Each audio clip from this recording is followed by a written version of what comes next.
What the heck's going on? Good morning from the Superbook.com sports desk. I'm Robert Walsh. Titans mandatory minicamp began yesterday, and Kevin Byard was at practice. He was in the house. A couple Titans that were not spotted at practice per Buck Rising: Dylan Radens, Caleb Farley, Harold Landry, Christian Fulton, and Elijah Molden. They'll be back on the field today. We'll keep our eyes peeled for those guys. The Vols are headed to Hattiesburg to take on Southern Miss. That will be this Saturday, June 10th at 3 p.m. You can watch the game on ESPNU or listen to it right here on 104.5 The Zone. And some monster news came out yesterday morning as the PGA Tour and LIV announced a merger that no one saw coming. The PGA Tour agreed to merge with rival LIV Golf, which is backed by Saudi Arabian Public Investment Fund, an entity controlled by the Saudi Crown Prince. The proposed merger came after PGA Tour and LIV Golf have been embroiled in lawsuits regarding antitrust claims. The deal would end all pending litigation. PGA Tour Commissioner Jay Monahan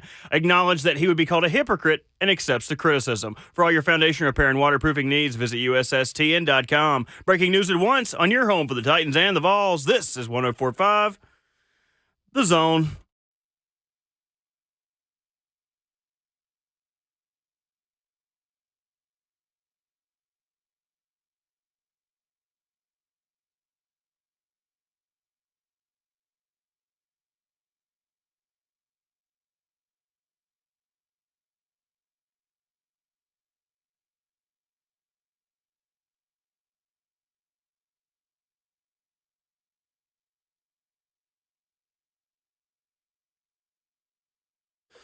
Welcome to your Wednesday morning here on Ramon, Kayla, and Will, powered by All Four Seasons Garage Doors, where the Titans get back on the field at St. Thomas Sports Park. We catch up with Titan safety Amani Hooker, plus our weekly visit with the one and only Rhett Bryan. It's a good morning to have a good morning, alongside our 11-year NFL veteran and Vol for Life, Ramon Foster.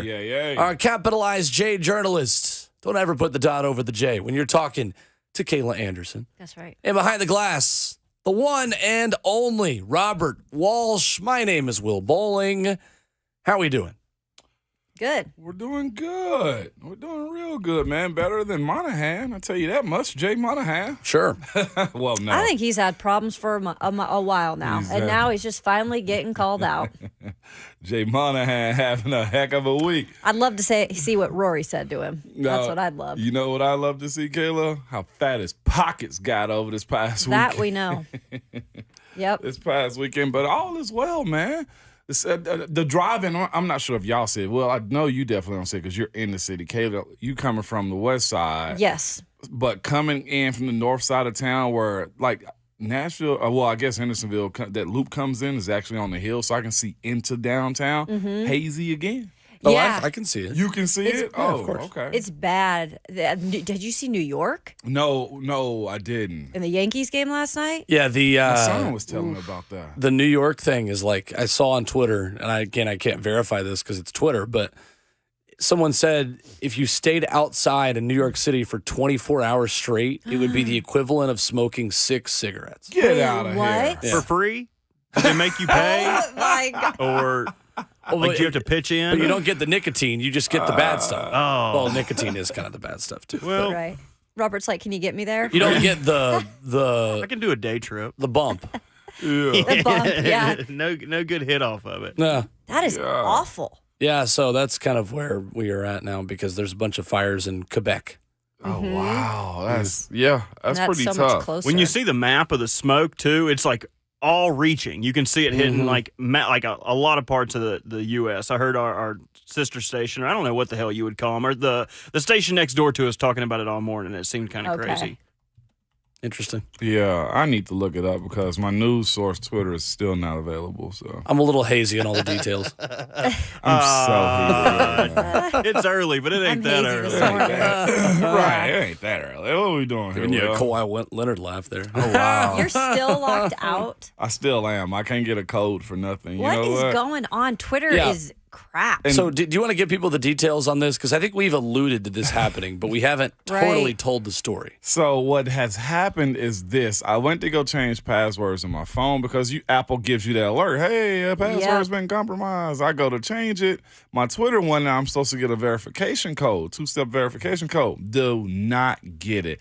And I'm trying to do the right thing. I think my password was fine because it would alert me if somebody was trying to get in. It would. But I go to reset everything. Bam, reset it, new password, and it's asking for a 2-step verification. I'm just like, okay, I'll just put in what I think my code is.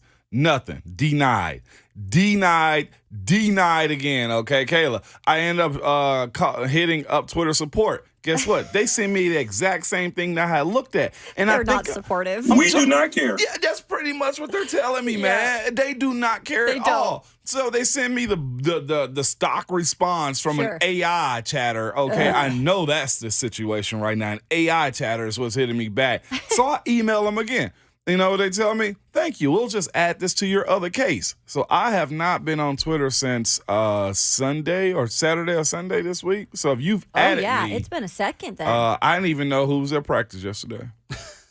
We're talking about practice? We talking about practice, Kayla. You should have texted me. I saw your clips and stuff like that, but it's the idea that most news it is weird though. do Most come news, through. for us at least, sports people. And I think that's what it is for us. Is trying to stay up on stuff. I heard you guys having a really good time. I didn't realize Ron Slay is petitioning for 2 Father Day days. Right. I missed that. Change.org. Yeah. Change has to happen. Okay. But what happened is I know my password, know my username, and I'm not sure how to get a 2-step verification. And the only way you could get it is if you paid for the blue check. Is that correct? I think that's going to have to be the case. So the question I keep asking you is, do you have any kind of browser where you're still logged in? No. So like home computer? But even if I did have it, the password is changed, so it'll kick me out. Because it'll have to refresh in that moment. I don't understand how this happened. I don't either. So you changed your where did you change your password? I changed it a while back when they introduced that, and I thought I set it up through Authenticator app. And apparently it didn't go through the Authenticator app. Like, I have no code whatsoever on it right now, which may be good. I may need a break from Twitter. You should try giving your passcode out and see if any of our listeners could hack it. You know, and if they can get in, then maybe you can get back in. You know what? I'm going to throw my social security number in there, too. Yeah, why not? First pet, first street you lived on, all that good stuff.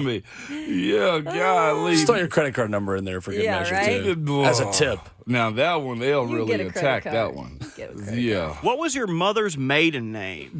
Jones. Okay, good. Oh, that's good. easy. Noted that. It's not. Oh, okay. I was like, man. Say, Robert every day is going to learn one more fact about you, and in 3 years, your life is going to be taken. I know. And it's all false. Hello, who you are. It'd be one of those, Ramon, what was the first car you had? Where did you meet your spouse at, Mom? I hate those questions, though, because I can't remember which one, like... I mean, I know the answers to them usually. And it's terrible. If they're case sensitive too, gosh. That's the other thing. I had to make up a password yesterday. It needed to be 12 letters long with a symbol, a number. I was just like, 12? Hieroglyphics. Yeah. A Russian numeral. I was setting up one time and I was using the period. Couldn't use that one, so don't try that one on me, okay, good people? Just use the dollar I sign. was using the period. They was like, you can't use the period. I'm like, but you said use a symbol or something. Like, what are we doing here? It should be counted. It should be counted. The dollar sign's the easiest. The dollar sign? I'm always searching for some money, Man, so I that's... just, add that on the end. I always will switch letters for numbers that look like those letters. Like I'll put like a 1 in for an I, or a 3 in for an E. That makes sense. And that's how I get around it. So that way I'm always making the same word, but I'm like changing one of the numerals to a number in the process. So if y'all have added me and said something bad about me, I don't see it. I don't see it. We just right say those now. to your, really behind your back. Well, I never know if I had a bad take or something, and our listeners like, Ramon, you suck at your job. It's like, guess what? Do they usually tweet you? I'll be back tomorrow. Do they usually tweet me?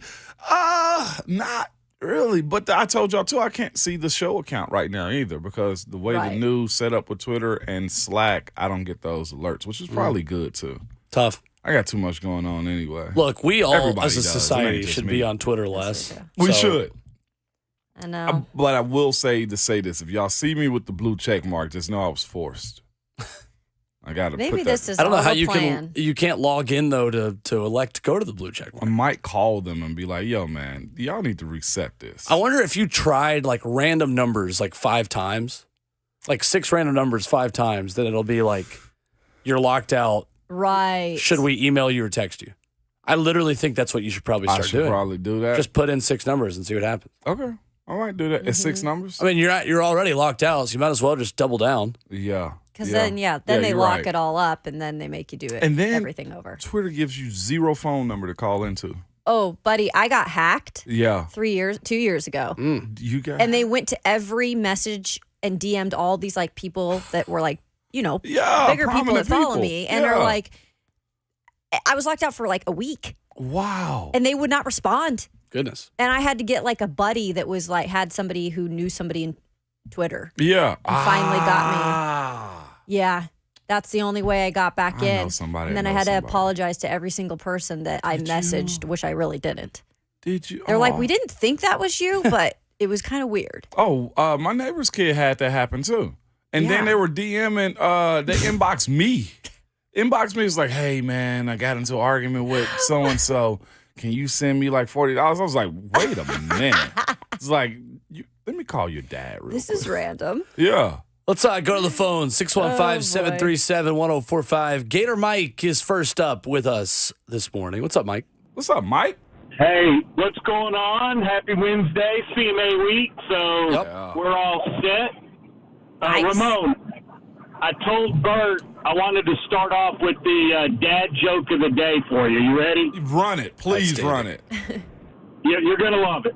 So I asked my date to meet me at the gym, right? Yeah. She never showed up. That's when I knew we weren't going to work out. Outstanding. Oh, boy, that is a dad joke if we've ever heard of one. Freaking bum. Outstanding.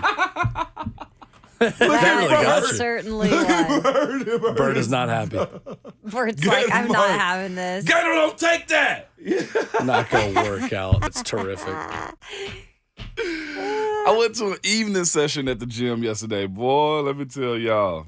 If I don't go by 3 p.m., Yeah. I'm not going to go. Exactly. Not worth it. I got to get doing something before 4. I went after 4 yesterday, y'all. How do you do that? Well, it was my only time. I had to drive across the city, and then I went back home. Then I had the other podcast I had to do. That was my Yeah. only time. I got to the house and I had like 20 minutes. Like, let me just lay down for a second. And yeah, that afternoon session.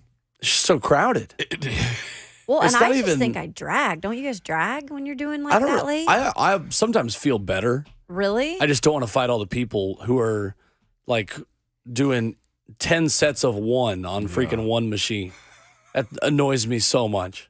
I'm with you. They're either talking to Yeah. a buddy or they're like spotting their other friend and they're both just like doing like 10 sets of 12. And it's like, buddy, like you're not, what are we doing? You really got to sit down and look at your phone while we're doing this? Yeah. Well, and I Can you only do not that get because up? I have one of those apps where you're like tracking everything you're doing. Yeah. That way it keeps like track of like your max and like all the reps and things like that. But yeah, no, I'm with you. Yeah, nah, it was it wasn't as bad yesterday because it was an older younger crowd.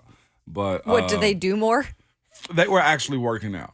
I did see the bro So you're group. saying it's the Gen Zs. I saw the bro group in there though. The You're welcome. ones with the tight tank tops on, and Oh, I don't you do can- that, You can but- tell What's like the they one had below? a couple shots in them. Shots? Yoked up, Kayla, like muscles on top of muscles. Yeah. Must be nice. Coming up next, PFF Sam Monson hits the NFL headlines going into 9 mandatory mini camps this week.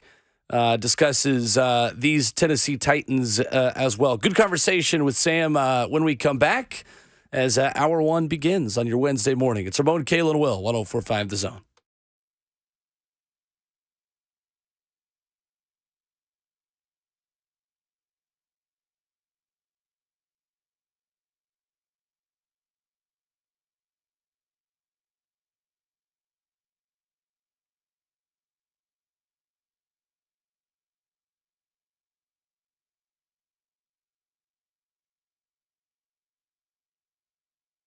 It's Ramon Foss for My PhD Weight Loss. You guys just heard me talking to my partners here, telling about them how I just went to the gym yesterday. Let me tell you what, that's bonus on top of what My PhD Weight Loss will do for you.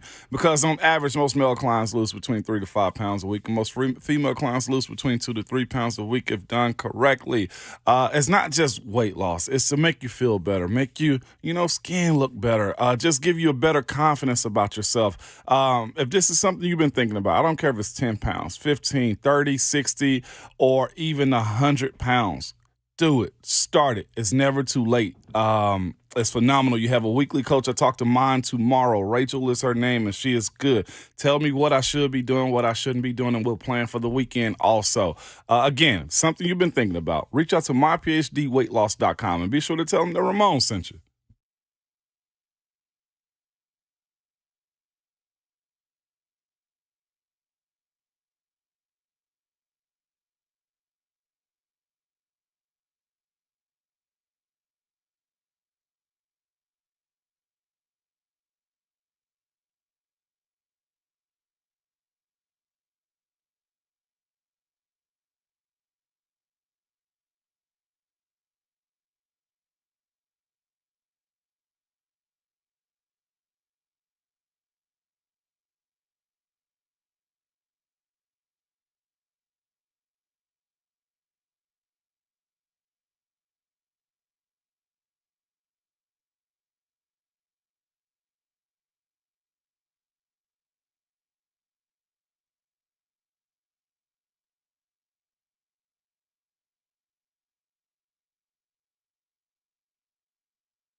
Wednesday morning on Ramon, Kayla, and Will, and it's powered by All Four Seasons Garage Doors. We'll get to our conversation with PFF Sam Monson coming up in just a moment. First, we go back to the phone lines at 615-737-1045, where John is in the borough. Next up, what's up, John? How are we? Good morning, everybody. Just trying to get through all these absolute twitches who do not know how to drive this morning. Amen. And if you're listening to the show and you're offended, I'm probably talking about you. Just get over it. Get over it and be better. A hit dog gonna holler, John. A hit dog gonna holler. Amen. So my wife and I were waiting on the Braves game to start last night because of the rain delay and everything. Oh. And my wife asked me this question, and I thought it was really, really interesting. She said, if you could have a conversation with any athlete, living or dead, for an hour, and we're not talking like a 60-minute style kind of interview, just a shooting you-know-what kind of interview. Yeah. Any conversation you want with any athlete, living or dead, who would it be? And I thought, that's a really, that's hard. Yeah. That was a hard thing to come up with.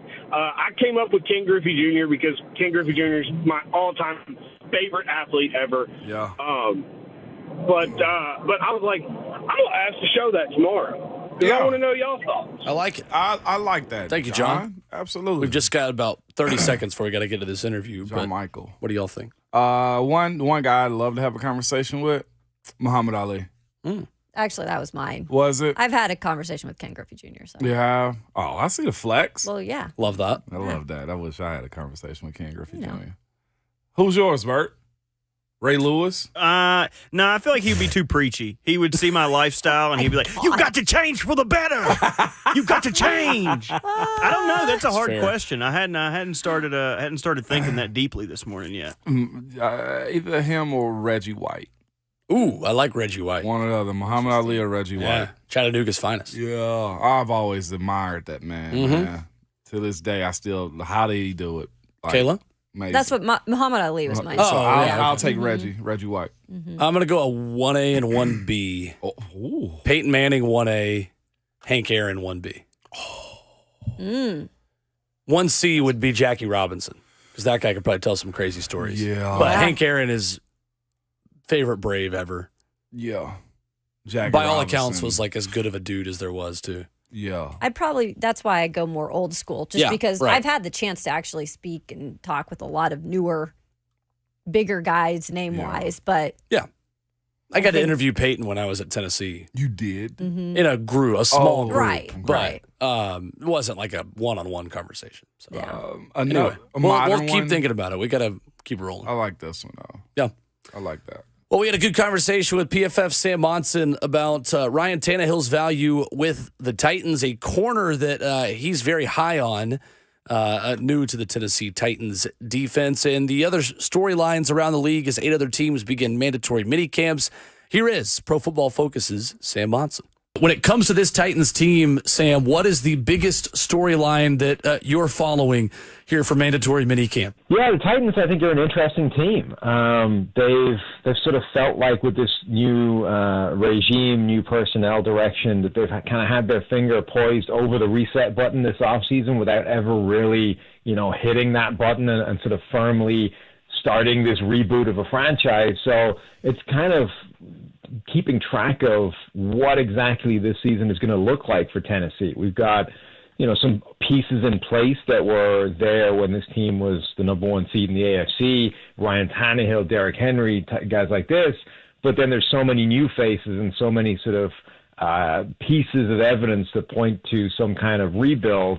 And it's just going to, I think, be fascinating to see exactly what kind of shape this team takes this year.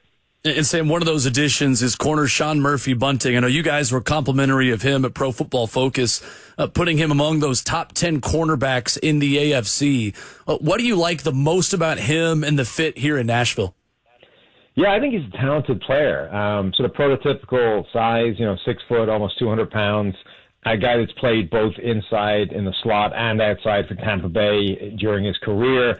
The Bucs sort of drafted a bunch of these corners that were all big physical guys in a couple of seasons, and I think Murphy Bunting has shown that at his best, he's he's one of the better guys out there, and his versatility, I think, is really top tier. I think he can play in man or zone schemes, make a lot of plays on the ball, and I think is just generally a really important player in a secondary, given how many different ways he can line up and how many different schemes he can play.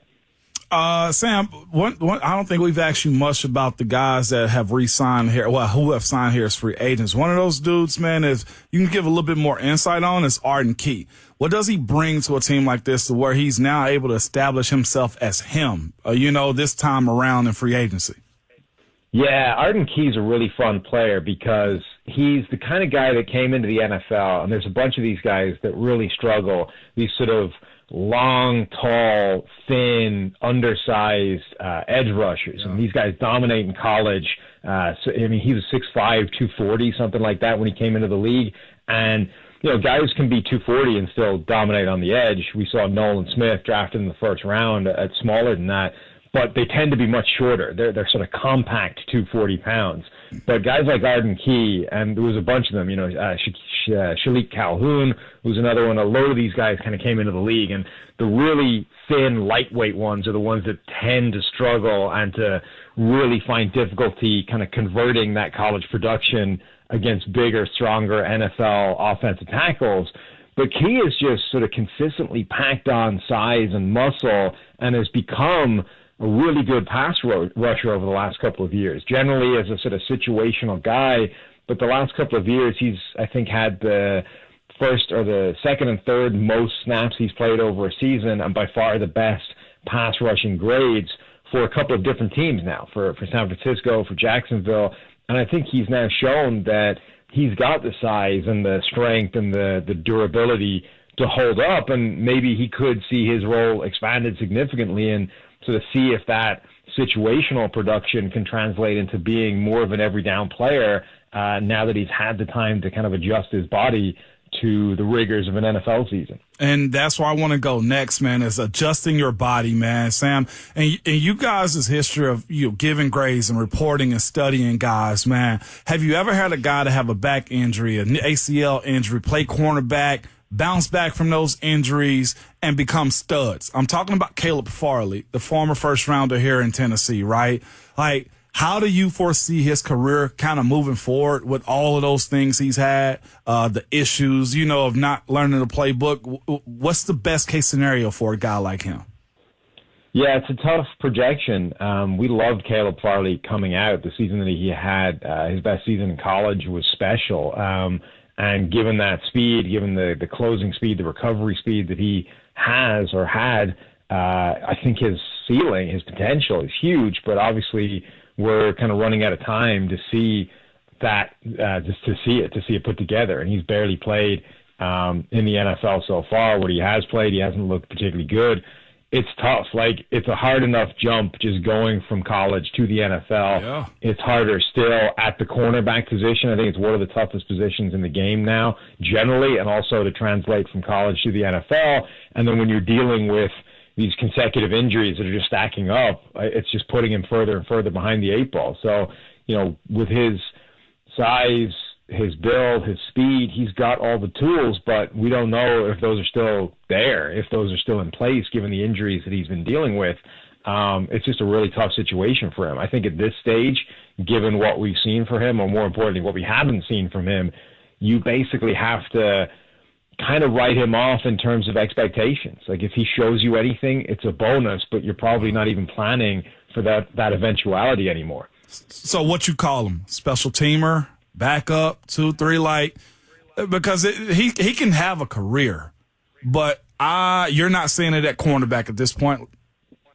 Oh, he might still be able to play a corner, but if you're the Titans, you can't bank on it going forward. You have to be working on the basis that if he comes in and proves that he can make the roster and exceed expectations, then great. But you have to be essentially planning for life beyond Caleb Farley, and maybe his career ends up actually happening somewhere else. Like, he's just, I think, because of the first round pedigree, the fact that, you've got a reasonable contract tied to him, even in rookie terms, like, he's just sort of running out of time to show it in Tennessee. So we're looking at the Kevin Byard storyline. Obviously, he has not been at OTAs, but usually he doesn't do that. He does his own stuff with his trainer. But now minicamp coming up, that's where the fines come into play. So if you don't see Kevin Byard out there in this week particularly, Sam, is there a chance they could move him still? And what would the money situation be with that now that the salary cap rules have changed this offseason? Yeah, there's a chance, but it's tough because the reasons that Tennessee are going to be sort of pushing back on giving him a giant sum of money are going to be the reasons that trades are going to be difficult. If you're trying to move a guy right now, it's because his contract is something that you don't necessarily want to have or don't want to invest in as much, and the new team is going to be in a similar kind of boat, even if the circumstances are different in terms of what the rest of their roster looks like and all those kinds of things. So I think fundamentally Kevin Byard deserves to be paid as well as pretty much any safety in the NFL. And there are definitely going to be teams out there that have, I think, a better overall roster and a better overall defense, that it makes a little bit more sense for them to invest in that kind of one piece to put them over the top than it does for the Titans. But it's tough to swing that kind of trade in June or, late in the summer once all these personnel moves have already been made. I think we probably end up in a situation where they try to come together and compromise on whatever this deal looks like. Okay. With the wide receivers, you've kept track of what's going on here. And what we have seen early on that is positive, I guess, is just the growth of Treylon Burks this offseason. So that's been the talk of camp, at least for OTAs, with camp starting here this week. What do you feel like Treylon Burks could really realistically do this season? 1,000 yards receiving? Is that plausible? I think it's entirely plausible. Mm-hmm. I mean, Treylon Burks has an incredibly high ceiling. Like, that guy, when everybody was doing their college scouting, a year ago, and we're looking at these receivers, Treylon Burks is the guy that immediately jumped off the tape, I think probably more than any of these other guys. And then it was only sort of the longer you went into it and the more you started to pick it apart and start asking questions like, this is a very strange role that they have him in Arkansas. They're kind of, it's not a conventional wide receiver role, and some of the biggest plays he's making are against some pretty bad competition. And the sort of the deeper you dive, the more you had questions about his tape. But like, he really jumped off the tape as this absolute physical specimen, the guy capable of incredible plays at all levels of the field. But it was always going to take a pretty significant transition given the strange role that they had him in, given all these questions that we had. And then his workout at the Combine, I think, wasn't as good as people expected it to be. But I think ultimately, we saw last year, he's capable of making special plays. If they can get him comfortable in, a specific receiver role within this offense and have him just maximize his talents, I think he's capable of hitting pretty much any ceiling. Sam Monson from Pro Football Focus, our guest here this morning on Ramon, Kayla, and Will. Sam, switching gears to some of the other mini camps starting this week. I mentioned before the break that Eric Bieniemy and Sam Howell's relationship in Washington just fascinates me. And comparing that to another second-year quarterback in Desmond Ridder in Atlanta, between those two guys, Sam Howell and Desmond Ridder, is there one of those two you feel more confident in going into this offseason? Not really. When you look at last year's group of quarterbacks, it was bad. I mean, nobody liked that group at draft time. Obviously, Kenny Pickett ends up going in the first round to Pittsburgh. I often wonder how far down the draft he would have slid if Pittsburgh decided that they weren't interested in a first round quarterback. None of those guys were worth that kind of pick, or whether he would have been picked there by some team in the first round, or if he would have had the kind of slide that Desmond Ridder or Malik Willis had, and ended up in the mid rounds if the Steelers didn't pull the trigger. But that group was not a great group of quarterbacks. So you have Pickett, who I think showed quite a lot year one, and obviously Brock Purdy, surprising everybody, is Mr. Irrelevant. But then you've got guys like Desmond Ridder, who kind of looked like he did in college. He showed the occasional flash, had some reasonable play, but overall the baseline was not good. Malik Willis really struggled. And then Sam Howell kind of got basically a game at the back end of the season. And looked, pretty good, but incredibly small sample size. So now we're rolling into this season, and basically asking how good either of those guys can be with a full off season and I guess support from the franchise in terms of labeling them the number one guy and the future. But we are coming from sort of such a low ebb of expectations for this group of quarterbacks, this year's worth of drafted quarterbacks, that it's tough to really sort of see them absolutely being the guy going forward. But I'm excited that they get the chance. Like, I think more young prospects should get that kind of opportunity because it takes time to develop that in the NFL. You don't necessarily get it from day one.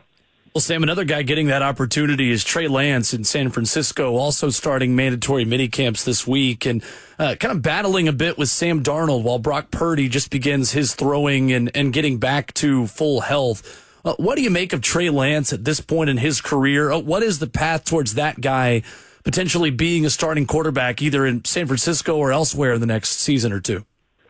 Yeah, it's a sort of weirdly big offseason for him. You're right. It's a big opportunity with Brock Purdy not there for him to kind of take control and try and win back the job that was supposed to be his. And even if he doesn't win back that job, to at least put himself in the shop window and try and get a gig somewhere else. It's really important to kind of understand just how little football Trey Lance has played ever, not just in the NFL, but in college. And he's hardly played the position at all and was drafted third overall, almost entirely based off traits. You know, this 6'4", 225 pounds, incredibly athletic, big arm. But he had, a couple of hundred pass attempts in college, hadn't really been a high volume guy at any point in his career, and then has been injured in the NFL as well and hasn't gotten the opportunities in an offense that we know is kind of a cheat code. You know, the Kyle Shanahan system gets production out of pretty much any quarterback that is playing, so he almost certainly would have some kind of success in this offense. He's just not had that opportunity. He's lost it, essentially, to Brock Purdy. So I think it is a really big offseason for him to show just some kind of development and growth and understanding of the position, given how young he is to it, and prove to other teams, if not the 49ers, that he can be a starting quarterback going forward. So there he is, PFF Sam Monson with us here on Ramon, Kayla, and Will as we continue here in hour one. And a question is raised by On3 Sports. How much would you need to be paid in order to be in the NCAA football video game coming out next year? Rumors of players possibly holding out. We'll tell you the number that's been discussed coming up next on RKW 104.5 The Zone.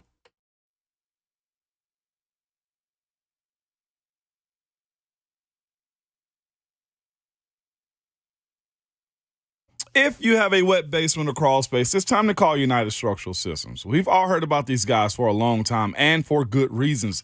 They've served Middle Tennessee since 1994, and they've helped thousands of satisfied residential customers in that time. They are the go-to company when it comes to foundation repair and waterproofing. And if you have a wet basement or crawl space, you don't have to put up with that. Water intrusion and moisture could give you all sorts of problems down the road, and you want to get this fixed. It could be because you have poor drainage or surface water flooding over the walls, or underwater pressure forcing water into the basement, or it could be a plumbing leak. You just don't know. But the team at United Structural Systems will find out why you have a wet basement or crawl space, and will give you a plan to fix it. And if you do decide to move forward, best part, you don't have to pay a dime until the work is done and you are satisfied. So get that free estimate from the people I trust. Go to USSTN.com. That's USSTN.com, or call them 615-227-2275. United Structural Systems.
Wednesday morning at RKW, and it's powered by All Four Seasons Garage Doors. Coming up in hour 2, Titans safety Amani Hooker will join us.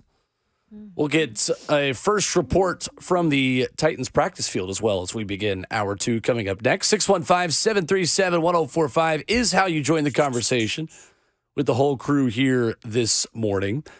So back in May, On3's Pete Nakos, reported that the combined compensation for college football players who opt into the new college football video game is expected to be roughly $5 million, which equates to roughly $500 per player. When FBS players were asked at the NIL summit that On3 was doing over here down the road, the reported per player compensation of $500, there are many starting to speculate that there could be a holdout among college football players to get a little bit more change. Yeah, it should. The suggested range, the highest those numbers went were $800, $600 to $800, including the Oklahoma quarterback General Booty, who was one of the guys who was discussing that.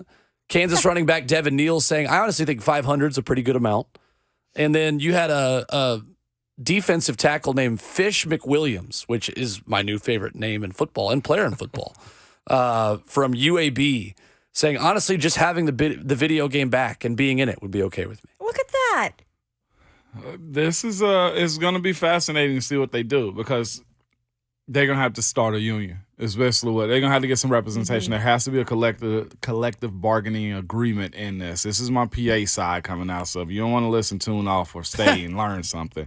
But what happens what happens is collectively they'll bargain a deal that says we're supposed to get this amount of money per.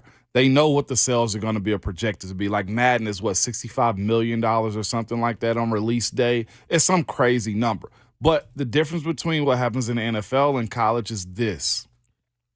There are 3 times, 4 times, maybe 5 times more players that have their name, image, and likeness used. The money that we get from the Madden split and overall collective merchandising and stuff is divided up between like 1,600 to 1,800 players. This NCAA amount of players is probably how many? 5,000, Will? 5,200? Something like that? Well, what is $5 million that brings you down to 500? 5 million that brings you that 10,000? 10,000 players. It's way more players. The 500 actually may be good. I don't know where they're going to get to squeeze from to get more money, but I'll full disclosure to what we got on what you hear as Madden checks. Madden checks for us, my last year in the league, that check that we got for name, image, and likeness of Madden, jersey sales combined, TV marketing money and stuff like that was roughly about $22,000 per player. Yeah. Right. Because Madden has $500 million in their player pool. So that's over 1,600 to 1,800 players, practice squad included in that too. Yep. So 10,000 players versus 1,800 players, the check is going to be drastically smaller. These guys are starting to learn now, this is a business. Well, that's the thing about it. Like, the NFL is still going to be different from what college athletes are making. Yeah. Like, college athletes now are making money, and as they should be making money. But most of that money is coming off of the endorsements they're doing personally, representing their college football team, their city that they're in. But now this is the collective stuff. There are going to be chances now for them to get on things as a pool, college football pool, right? Yep. But like you said, you have to expect a little less with the check. And that's explainable. You just explained why. Because Memphis is going to get the same as UT. Yeah. UT going to get the same as Auburn. Caleb Williams is going to get the same NCAA football check as the third string quarterback at USC. What if he's on the cover? Okay, so there's difference there. So the player, I think, from Madden get about $400,000 to $800,000 of being on the cover, something like that. And also, this is what's I didn't realize it till later. There is a separate check for, like, I remember, like, Le'Veon was like, they was like, hey, come upstairs, grab your check. I was like, we just got our checks. It wasn't like that, but he was like, I got to grab that. They broke down trading cards that were sold by him, jerseys in his name, shoes, memorabilia. So those high guys, Caleb Williams, will have a separate check probably because their jersey sales will be higher. Their Panini card deal will be a little bit higher and stuff like that. Those dudes will have separate deals. there will probably just be $500, $800 given. Yeah. Well, Jalen Daniels, the Kansas quarterback, was asked about this and said, do you think players with agents will try to negotiate for more money? And he said, I can definitely see that.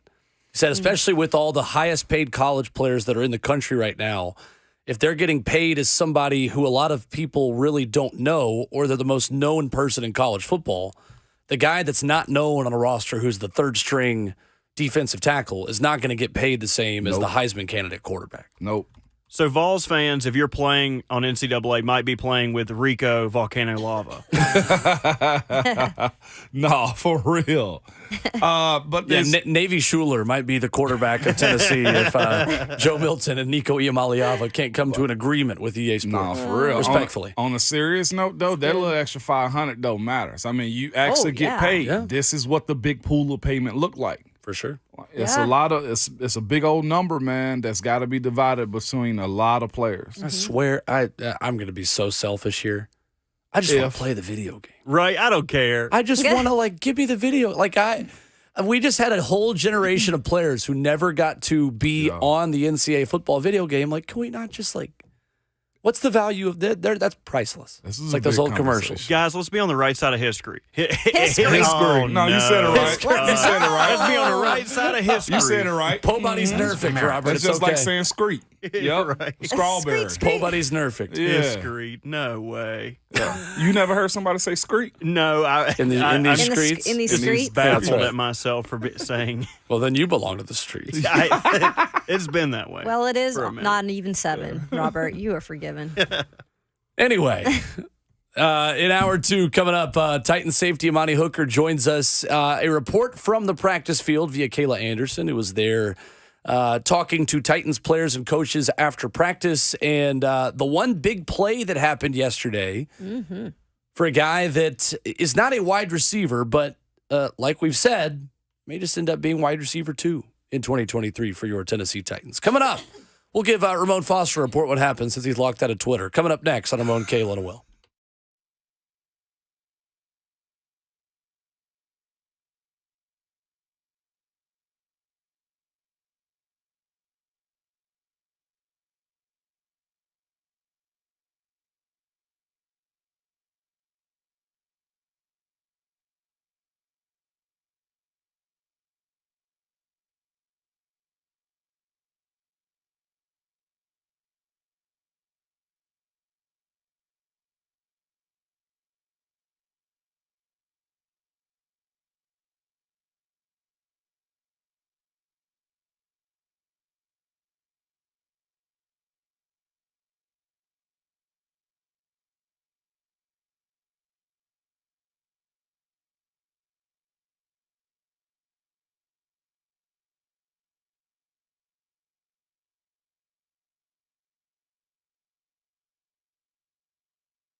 7:01, a little late for work. Hope you aren't. Good morning from the Superbook.com sports desk. I'm Robert Walsh. Titans mandatory minicamp began yesterday, and Kevin Byard was in the house. A couple Titans who were not spotted at practice: Dylan Radence, Caleb Farley, Harold Landry, Christian Fulton, and Elijah Molden. They're back out there on the field today. We're going to keep an eye out for you and let you know if any of those guys actually show up to practice. Vols will be heading to Hattiesburg to take on Southern Miss. This will be on Saturday, June 10th.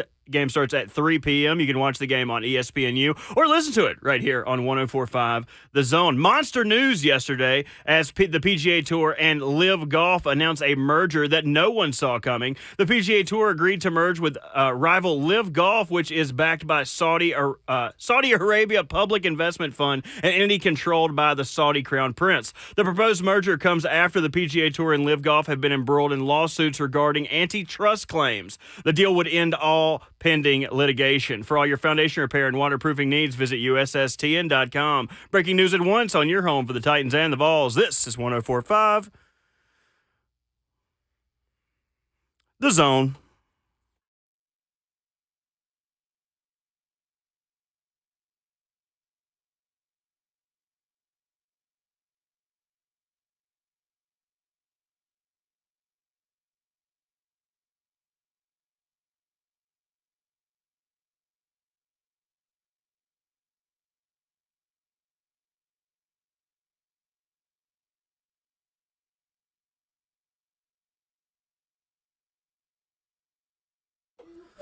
Welcome to your Wednesday morning on RKW, powered by All Four Seasons Garage Doors. We are Ramon, Kayla, and Will.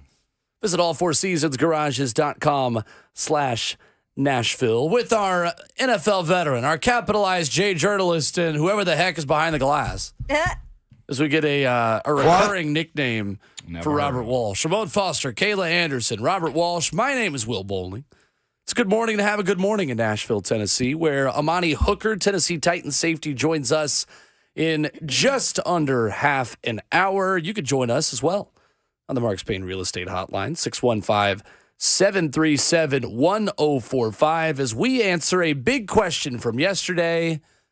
Will Kevin Byard be at St. Thomas Sports Park? The answer was yes. Yeah. Kayla Anderson. It was so funny because we all get brought out at the same time as practice starts, as stretch starts.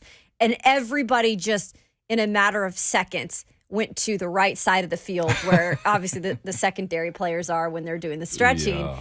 And everybody's just like taking videos, and Kevin's just minding his own business. I don't think he ever looked over there once, too. Just he's like, I know what's going on right now. But yeah, I think all of us were really excited to see KB out there. And the biggest thing that I took from him just being out there was his presence yesterday. I swear you gave the defense just a little bit of an extra boost because them knowing that Kevin was out there, and Azeez Al-Shaair even said it, he was like, yeah, I mean, you felt some different energy. Yeah. And KB also picked off Ryan Tannehill. There you go. Good on good, baby. Good on good. I love that. Absolutely. Not a bad start at all. He had a pass breakup for Chig Okonkwo, stopped Tajay Spears short of a first down and a third and short pass play. Appeared to be pretty into it. Reports as well yesterday that Sean Murphy-Bunting had a pretty good day on the Titans practice field. Yeah, and actually, I was happy to see him back out there. He was not out there the day that we had availability last week, which I believe was Wednesday.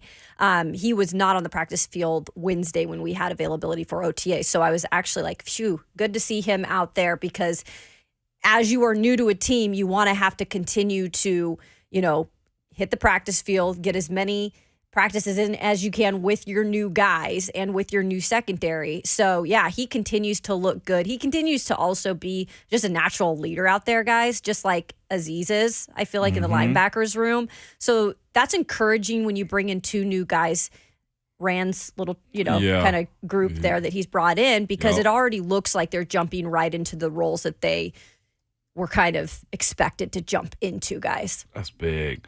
being right on that free agency stuff like that, Kayla, that's huge. Because, and they still have to play, but oh, yeah. this is a good sign, right? But yeah, the fact that they're in the mix like this and it looked like they're already a part of the team. You know how it can be sometimes, like the outsider looks like the outsider. You know what I'm saying? Oh, yeah. Vic Beasley looked like the outsider. Did he? It was. Oh, my God. We were like, does this guy like ball? No way. Yeah, it was evident. Kayla. Well, he even barely, I think, came to the first practices.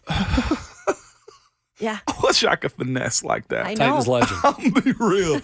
Yes, it's an art to be able to finesse like that, man. Like there's so much pressure to perform Right. when you're in that element, and this dude's just kicking it. Yeah, he was just kicking it. Just kicking it, man. I'm glad to hear that though, Kayla. As far as those guys being in the mix, I'm also looking through and seeing Danico. Oh, wasn't that good to see him out there? Danico, man. He's like a number one in McDonald's. You know what you're going to get, baby. It's trusty with him. And it looked like he's in good shape and everything. Yeah, he doesn't get a lot of attention. You guys know this. Even during the season, we talk about him a lot.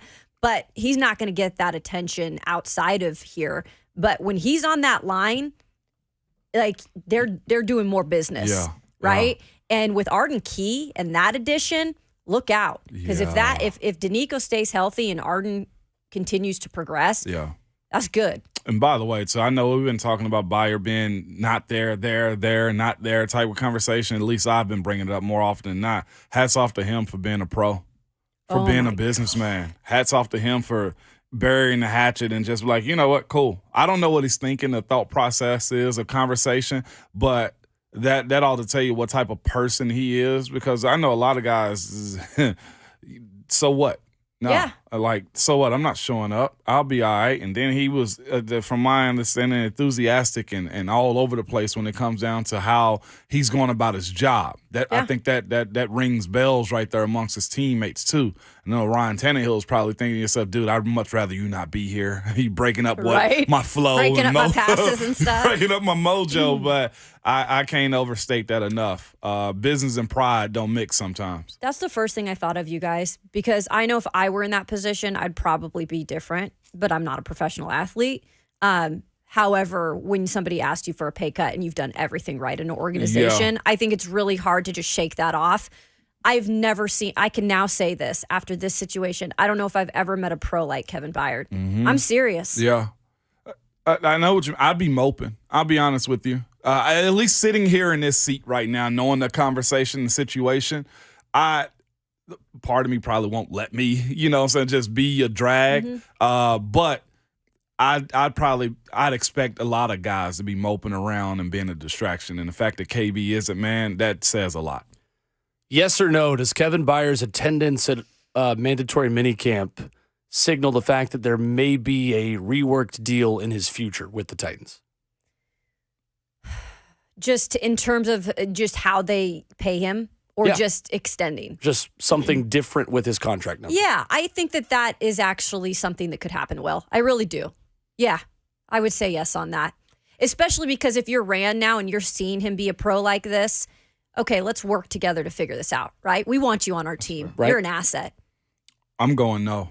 Okay. I got no because of this. I think this team is at a spot to where money's already been spent. You're under contract, and the fact that Vrabel ran, nobody else says anything publicly, mean they'll never address it by saying, well, he's under contract. Well, he's going to do what we tell him to do anyway. This soft reworking of this team, I think, won't allow it to happen. But I'm with you. I that could be the main conversation, though, too. Kayla's like, okay, man, we kind of messed up a little bit. Here you go, KB. Yeah. I just don't see it being the case right now because they've been sticklers as with far that as kind of stuff. Free agency, money, stuff like that as of late. We should be talking, by the way, guys, to Kevin today, just to let you know. We were told yesterday he did not want to talk, so we should be talking to him, and I'm guessing it would be at the podium today. So I'll keep you posted on that. That surprised you at all? He didn't talk yesterday? A little bit, but at the same time, guys, I think when you come back, and Ramon can speak to this, but I've seen with the athletes that I've covered in situations like this, where they're coming back from something, where there's a little bit of a noise around it, they always don't want to do it from the jump. Yeah. Like they want to get their stuff together, get their practice in the books, and then they'll collect themselves and be ready to go. So I think I wasn't super surprised, actually. Yeah, I'm not surprised either. You need, and plus KB's at that point where he can have a day or two before he decides to talk. And he may actually, does he have just one day? Because I know the guys that were premier dudes, AB, Ben, Mike during Wallace, the season he does. they have one day. Okay. Yep. Yeah, usually.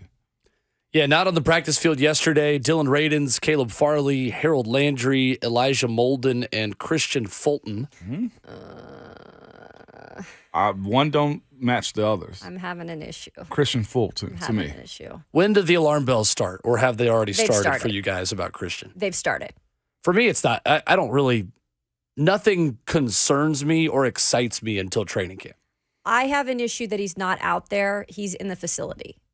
He's got to be there for this. He's in the facility. Yeah, I can't he's go gotta into be there. details, but Yeah. he's in the facility. He's got to work. Go ahead. Look, we all know what happened last year with Mike Vrabel calling him out with Dave Long Jr., right? Soft The tissue injuries have injuries. always been a thing with Christian. Love that guy to death. And when he's out there, he is, I mean, he's an island, right? Like he can be something big. But I am worried about these injuries, guys, and he's been doing all that offseason work. I thought he was ready to go. I thought he was healthy. Yeah. And so now I'm like, well, did he take a step back? I don't know. We don't have those answers right now because they don't want to talk. They don't talk about injuries, obviously. Right. Wonder why a guy going into his contract year would actually not be out there after all the training he's done. So I'm not denying that he's healthy. I just don't know business-wise if this is a business decision for him. Because I guess the biggest leverage he has is what? Well, if y'all ain't got me, then who you got at corner? Yeah. And can I say this real quick? It could be a thing where the Titans are choosing to do this, working his way back in, since he did do his off-season stuff. Well, only thing I'll push back on is the fact that KB was out there day one. That's true. So, But he didn't come off injury. what was Christian Fulton's injury I feel going into like the Christian offseason? was It was dealing with- some real light. Like, he's been running. You've seen him on social Yeah. media too. So it's not like he hadn't been running, cutting, jumping, and lifting. He's been doing all those things. So I don't know if he may have enough flex to say I ain't practicing until I get a new deal. Oh. Christian You're gonna go Fulton? there. I Really? don't know why he wouldn't be out there. But Unless he's in the facility. they have to be for minicamp though, or get fined. I guess that's the only thing. Let's continue that conversation coming up next and take your phone calls as well at 615-737-1045. Christian Fulton missing a possible 20 out of a possible 50 games in his career so far. Yeah. We will continue with that coming up. Amani Hooker joins us in 15 minutes as we keep things rolling here in hour 2 on RKW 1045 The Zone.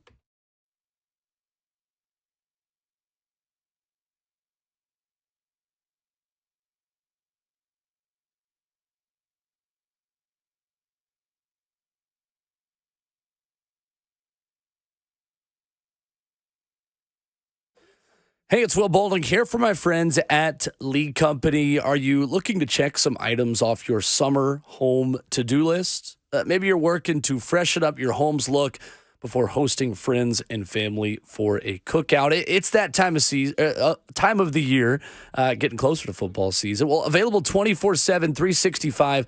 The League Company Home Improvement Professionals, they've got you covered. From pressure washing your driveway or deck to drywall repairs, landscape lighting, painting, and more, League Company is all you need. And you can contact them today at 615-567-1000 or visit them online at leaguecompany.com to schedule your appointment. No matter what is on that summer home to-do list, you hear me say all the time, League Company is all you need, and they mean it.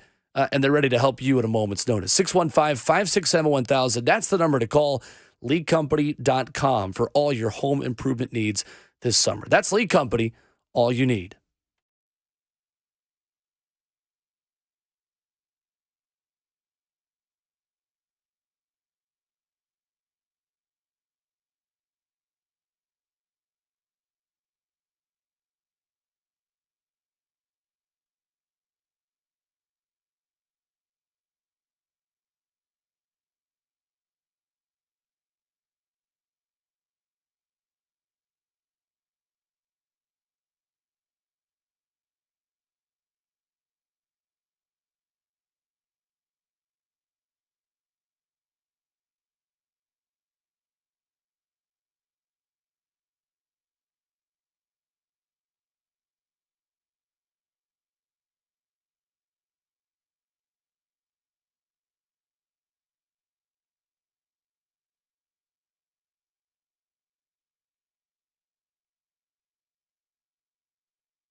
Wednesday morning on Ramon, Kayla, and Will, and it's powered by All Four Seasons Garage Doors. Visit allfourseasonsgarages.com/Nashville.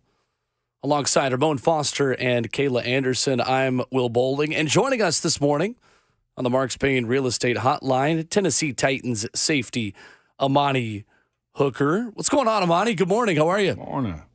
I'm doing great. Good morning. Thanks for having me. Absolutely. And what has it been like at practice these past couple weeks, other than hot, as it finally gets to summer and, summer in Nashville does what it does. But what's kind of the vibe been like out there at St. Thomas Sports Park? It's been high energy. Guys are excited. Guys are flying around. Guys are willing to learn. We got a lot of good rookies that are in that, love ball, and our coach. It's been good. Yeah, and for you personally, Amani, what's kind of been the focus of your offseason? Where specifically have you kind of wanted to improve going into now your fifth year? Leadership. Take a bigger leadership role. Being my fifth year into the organization, I kind of know the standard. I know the culture, so it's just my job to help guys that are new, guys that first time come from a different team, regardless of where you're at, just to buy into what we're doing over here. All right, Amani. So yesterday, I'm not going to lie, tweeted out a shot of you and Kevin Byard, right, doing your drills together, because I felt like it was like that song Reunited, and it feels so good. I mean, how cool was that to have your guy back out there, just your position guy, drill guy out there? Yeah, it felt good. It's like a basketball getting your shooting guard or your point guard back. So it definitely felt good to be back out there with KB. Everyone could feel his presence. So, we love to have him there. And that's the thing. It's like you guys have worked out in the off season a lot before. And this year, maybe just with all the questions surrounding that, how much were you in touch with KB, Amani, in the past several months? Yeah, we were talking. We would hit each other up, ask how each other are doing, what's going on in our lives, and we were communicating. And I'm just happy my man pulled up to mini camp for sure. Amani, going into this fifth year, man, is huge because now you've had the second contract. Everything's kind of lined up, been a starter for a while. What's the one thing that you look to passing on to those young, undrafted guys you guys now have on defense and the new additions now that you understand the game? Just trying to help them to learn the game and to slow it down for them as fast as I can. I just remember, from my experiences, from hearing when I was a rookie, what guys struggled with and what I struggled with as well. Just trying to make the transition easier, make the process easier for them so they can just go out there and play and they're not out there thinking.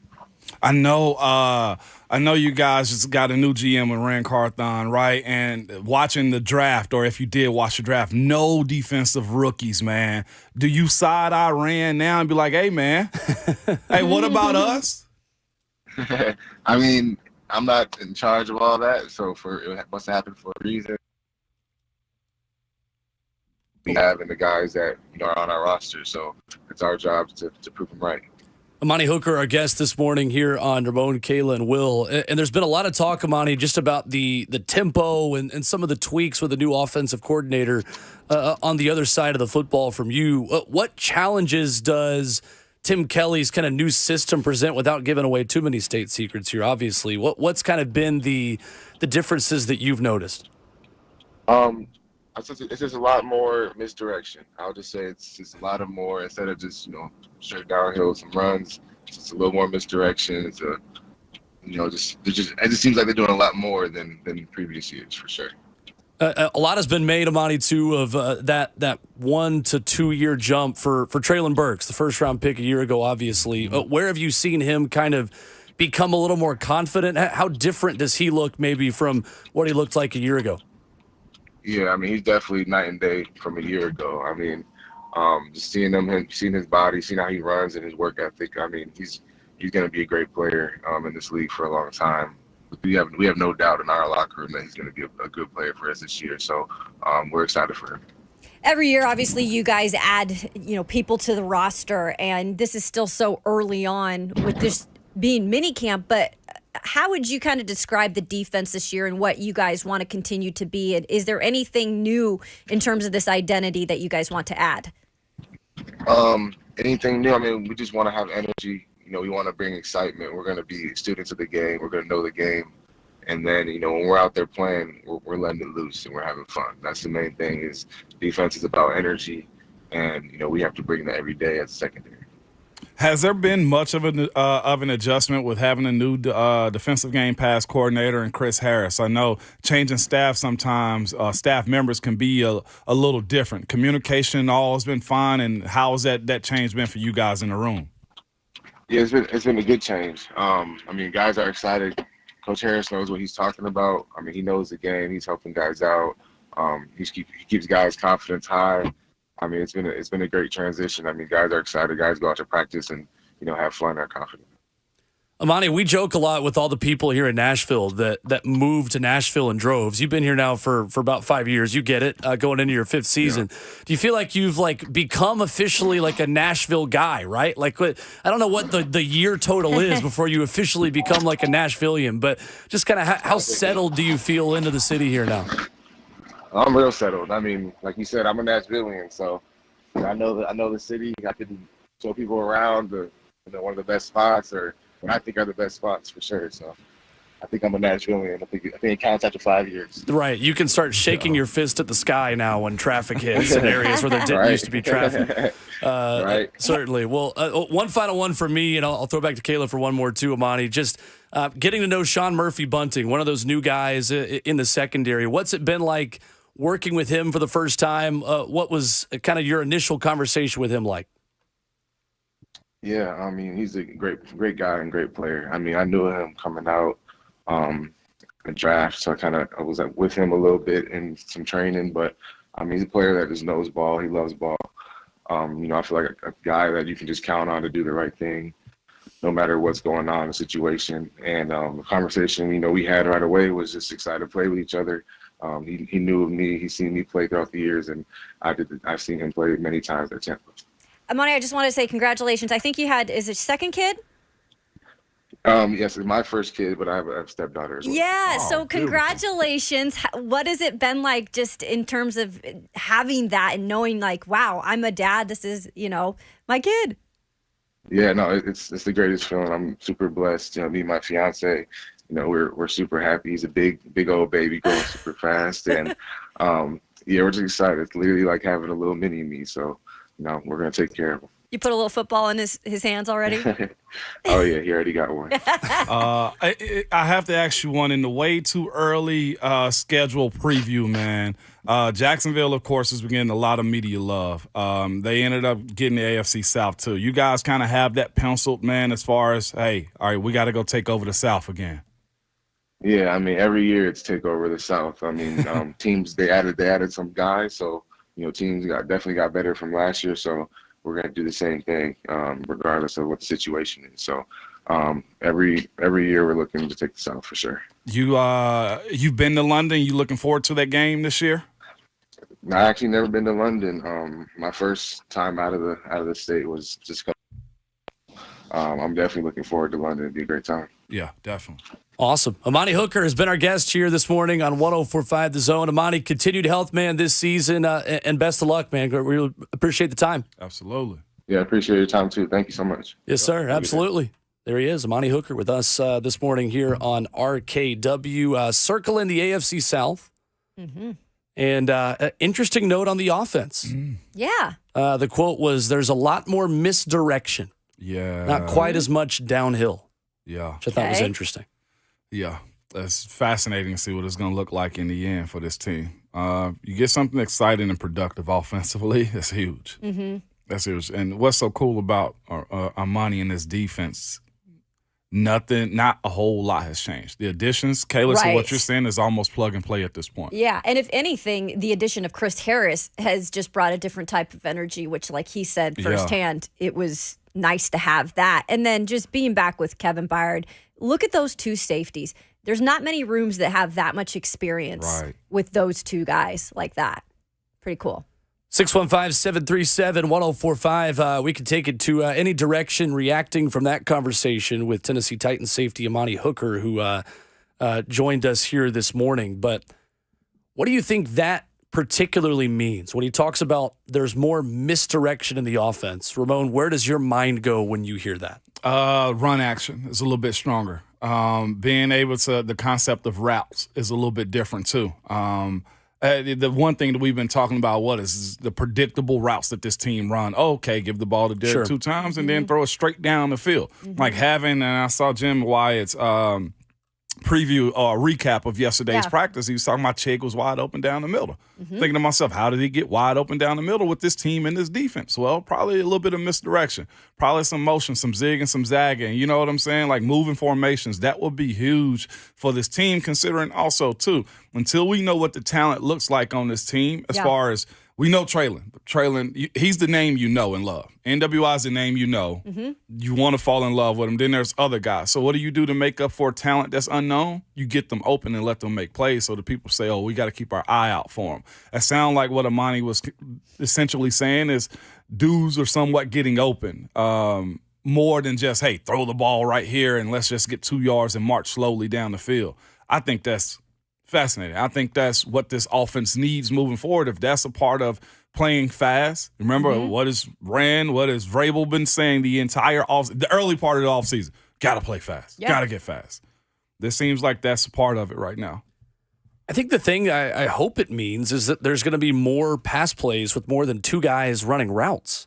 Yeah. In all seriousness, a season ago, you were in such a difficult position by not having a starting caliber left tackle that in order to try to deceive the defense and run that misdirection, you had to go mass protection every time. Every time. And that puts so much pressure on the OL, the running back. And it takes guys out of routes. It does take guys out of routes. And I think now the addition of Josh Wiley at the tight end position, this team needs more weapons who can do multiple things. Because Chig is as good as he is. I think Josh Wiley now gives you an opportunity to have someone who could either be blocking or receiving on any given play. Tajay Spears, who could be blocking or receiving on any given play. I think they need what misdirection means to me when Amani Hooker says that about differences within the Titans offense is that you don't know which guy is running a route on any given play. And there's more than 2 guys out there that you've got to cover as a defensive back. And what helps with that? A player that offers what? Versatility. Which is literally what they have added in the offseason, really even on the defensive side of the ball, is these players that can really be put in versatile situations. And adapt. And adapt. The one thing that gets me, that makes me think about why so much motion and movement and stuff like that is this. This is a group that doesn't have, as it stands right now, until they put on pads and we figure out what's what, Kayla, they don't have a premier blocking tight end. Chig, what was his biggest knock from Vrabel? You better block. Wiley, I don't know what Wiley blocking as a rookie looked like. Right. You know what I'm saying? Fair. So it is smart on a guy like Tim Kelly or his passing game coordinator to be like, look, we're not really good in this department as far as blocking. Max Pro may be very situational for us. So what better way, Kayla, than to put those versatile players in situations where they can get the ball and be productive in this offense as far as the tight ends go. Not just that handoff to Derek or fake handoff to Derek, drop back 10 steps and then throw the ball deep with one option, as Will just said a second ago. It's also made me comfortable watching out there because we all know Derek has worked on his pass catching game over the last few years, but he's just not a natural pass catcher. But we can just admit that. Tajay Spears, when I watch Tajay Spears working on the pass catching, to me, like it looks natural. Yeah. And if you can add another guy in to that type of a situation, that's big.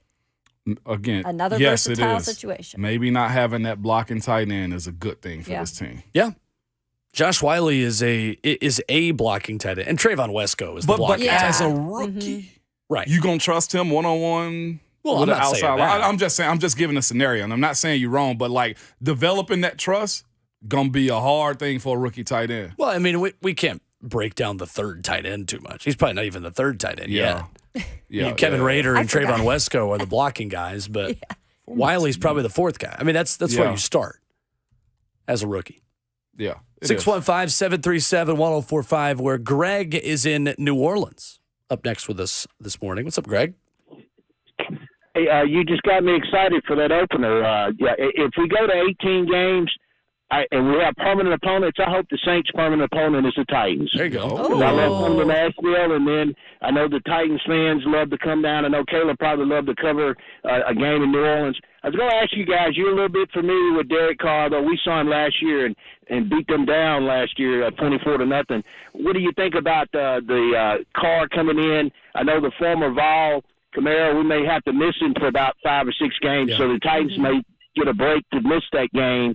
But what do you think about that? And then we get the Super Bowl in 2025, and I see some news what y'all are going to get maybe approved for a new stadium up there, and your airport is improving. Yeah. Is Nashville going to get a Super Bowl or try to make a push in the next 5 years for one? And remember, Ramon and Will, it's not Rocky Top, it's to the top this weekend in Hattiesburg. You guys have a good show. Thank you, Greg. Appreciate the call. Greg in New Orleans. 2027, when this place is open, you're likely going to see a Super Bowl. And I agree. national championship, men's and women's Probably basketball. within 2 or 3 years. And then, interesting, by the way, I took note of this last week when the SEC at the meetings in Destin released the championship sites for every sport. Mm-hmm. You know when the SEC football championship deal ends in Atlanta?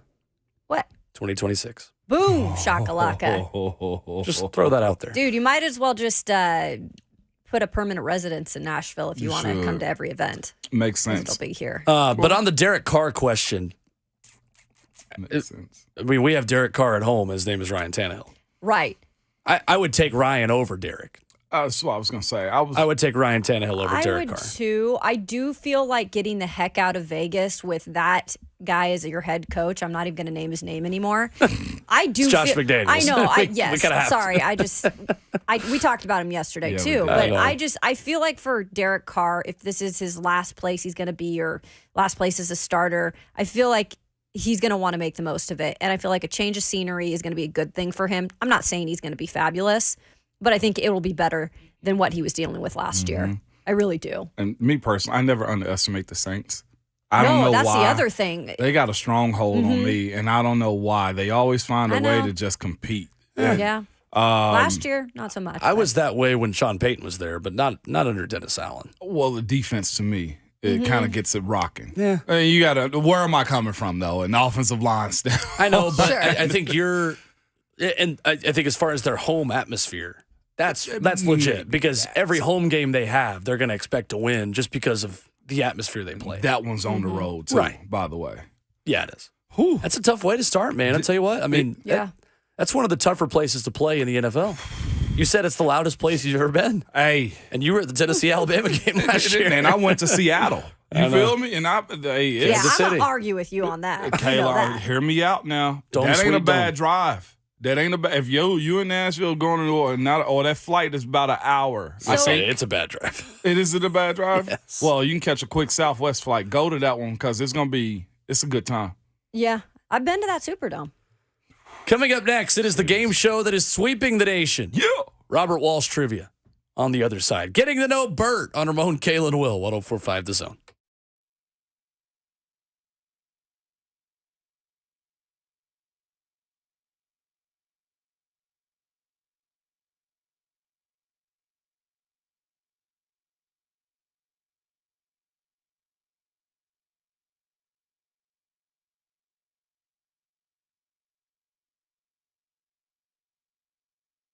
Interest rates may be high everywhere else, but now at Genesis Diamonds, you can get zero interest on any purchase. That's right, 5 years, zero interest financing with nothing down. Beautiful eternity bands, 1 carat diamond stud, earrings, and more, starting at only $50 a month. 0.0 financing for 5 years. Imagine that $6,000 designer ring is $100 a month. Genesis will even finance in the sales tax.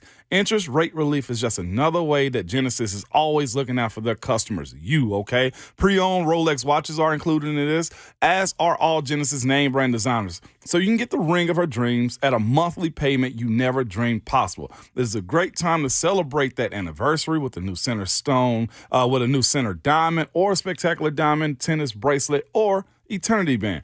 Get the crazy low Genesis value price and then spread your payments over 5 whole years without a dime in interest. Now through July 1st only, and only at Genesis Diamonds.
Wednesday morning on RKW, and it's powered by All Four Seasons Garage Doors. Coming up at 8 o'clock this morning, the one position we're not talking about at Titans minicamp that we should be, and one name that we've not mentioned in quite a while that will bring up his performances yesterday. 615-737-1045 is how you join in on the discussion. It is time for The Price is Bert. Wheel of Bert. No, maybe it's Bert of Fortune. Who's to say? It's Robert Walsh trivia right here on Ramon, Kayla, and Will. Hit the music. Love that. Here we go.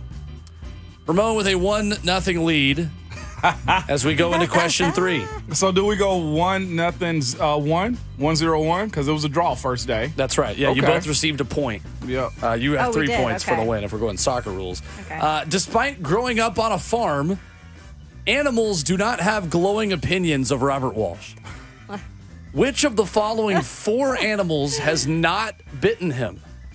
Has not bitten him. We're going with 4 options today. There's Okay. A, B, C, or D. And sometimes Y. A donkey. B, a turkey. C, a pig. And D, a dog. Which of the following animals has not bitten Robert Walsh? Again, that is donkey, turkey, pig, or dog. The most outlandish option has been the one that's won pretty I much the know, first 2 right? days. So Yeah. who's to say what Robert Walsh has cooked up for us today? You may now begin your pro-con debate. All right, then. I'll start this one off. I know donkeys are mean because they put them in pens with livestock to protect from like coyotes. So he's definitely been bit by a donkey. Pig, mean, also been bit by it. The most obvious of them all is possibly the dog. But that's what hadn't bit him, is the dog. I feel like a turkey's gotten him. Okay? Okay. I'm going with dog is the answer. Has not bitten, Bert. Okay. Oh, gosh. I actually wanted to say, I know donkeys bite, but I don't really know if he was too big of an ass to even get involved in that. So Take that out of context. Love it. I'm going to go with the donkey. You going donkey? Yeah. Robert Walsh, the correct answer, please. I have not been bitten by a dog. 2-0, Ramon Foster. God. I'm so bad at it. I told you I hate multiple choice. 2 in a row. We call this a streak. It has happened before. How many of these do we do? So he already won then. 'cause- Well, he's off Friday, so. yeah, so he already won. I could hypothetically record one for you, like Jeopardy video style. Oh, for that would be Jackson to great. play. That would be good. Be like our Yes. daily double. Yes, I always loved when they hit those too. Yeah. I'm gonna risk it all, Alex. Some background on this. One, donkeys are terribly mean, Ramon, and I was impressed with your animal knowledge. They do put them in pens to protect animals from coyotes, wolves, and they kill more people a year than bears, lions, and tigers put together. Oh, my. Fun fact, I was raised around all of that, Bert, so there we go. We had a donkey named Taz who was not a fan of women. And if you had long hair, he would try to bite your hair. So I would be out in the pasture shoveling or feeding or whatever, and he would come up and he would bite my dirty man bun. And he would almost like you remember it used to be a thing where we go yaga, and so you would like pull someone's hair. He would just come up and that's the yaga thing. me in the pasture. We had a turkey that. I can't deny. We were pretty mean to this turkey. We would always run up on it and go like In November or like a year round? a year round. My okay. dad would just randomly purchase animals for us. Like I've Really? had a hedgehog before. I've had ostriches before. I had a fox once. What's the weirdest? Ostrich? Ostrich is probably the weirdest, Okay. especially They're when they get ugly, out too. because catching those things is not fun. But the turkey would attack everyone, and one day it attacked my grandmother, and my dad decided it could no longer live with us. Shoot. So we had Thanksgiving in July that year. And the pig, Miss Piggy, was a pot-bellied pig that lived underneath an old house. All the animals lived around this. It was kind of like a milk barn style house, and it would run underneath here, and me and my brothers would chase it into the hole. It would run out and chase you. But pigs are also notoriously mean. I If knew you that. mess with them, they will attack you. Yeah. They will come for retribution. And I have felt that pig's retribution. Miss Piggy took a hunk out of my calf. Out of your calf? Dude, it bit. Joe hunk? I am. It thought you were bacon. It did. It's like I'm gonna bring home the burnt bacon. So, Hey, bud, the shoe's on the other foot now, buddy. Come on. Yeah, right. Put him on the skillet at medium-high heat for 10 minutes. What are we doing? Bert, did you just not have a dog? I'm just dogs like me. I don't know. They just like you. I never Okay. aggravated dogs enough. But other animals I've been bitten or pinched by. Yeah. I've been bitten by a goat. I've been bitten by cows. I've been cow? we used to go crabbing on in the summertime, and I woke Ooh. up one morning with just blue crabs all in my bed. Hey, where man. where my brother and my dad. I slept Okay, in. that could go the wrong way. And all of these Keep it rolling. and it just kept pinching me. And so crabs are also on the list of things I've been bitten by. That pig said, I want Bert now. Bert tastes good. Yeah, that pig also went to live in the farm over the Rainbow Bridge. Did you have a? Did you ever have a hermit crab? Oh my! And I they had a hermit stunk crab. so They bad. stunk like crap, and then mine shriveled up and died. Yep. And they passed a thing where you're not even supposed to buy those anymore at the beach. Oh, you're I believe. not? Yeah, I think they've illegalized the trade of hermit crabs. Oh, because I got mine at Virginia Beach when my aunt lived there. And it's just like the goldfish you would get at the fair. You would take them home, Okay. and they would Yep. not fare. They would very not well. fare well. You can't. You're not You the only can't get person mad making at me. Oh, Don't get mad at me when I have terrible I can jokes. make Just bad because jokes, mine are at too. 6:04 in the morning? Like, what's going on? That is a demerit. When they Oh, didn't my gosh. fare very well. Bert's bacon. I'm here for that. I see you, G from T-Town. 737-1045. Bert's Bacon is sweeping the nation here on 1045 The Zone. That's what we're cooking up for breakfast this morning. Back to the shadows for Robert Walsh.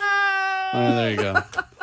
615-737-1045 as we get this train back on the tracks. And there's one position we haven't talked about enough when it comes to the Titans offseason. We've got some stats to give you on one player that is not a household name yet, but could be by the time September rolls around. When we come back at halftime of Ramon, Kayla, and Will.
8 o'clock on the dot. Doesn't get much better than that. What's going on from the Superbook.com sports desk? I'm Robert Walsh. Titans mandatory minicamp began yesterday, and Kevin Byard was in the house. But a couple of Titans who were not spotted at practice. The list includes Dylan Radens, Caleb Farley, Harold Landry, Christian Fulton, and Elijah Molden. They're back on the practice field today, so we'll keep our eyes peeled to see if any of those guys are at practice today. The Vols are headed to Hattiesburg to take on Southern Miss. That is going to happen this weekend, Saturday, June 10th at 3 p.m. You can watch the game on ESPNU or listen to it right here on 104.5 The Zone. And some monster news came out yesterday morning as the PGA Tour and Live Golf announced they are going to go into a merger that no one saw coming. The PGA Tour agreed to merge with rival Live Golf, which is backed by Saudi Arabia Public Investment Fund and an entity controlled by the Saudi Crown Prince. The proposed merger comes after the PGA Tour and Live Golf have been embroiled in lawsuits regarding antitrust claims. The deal would end all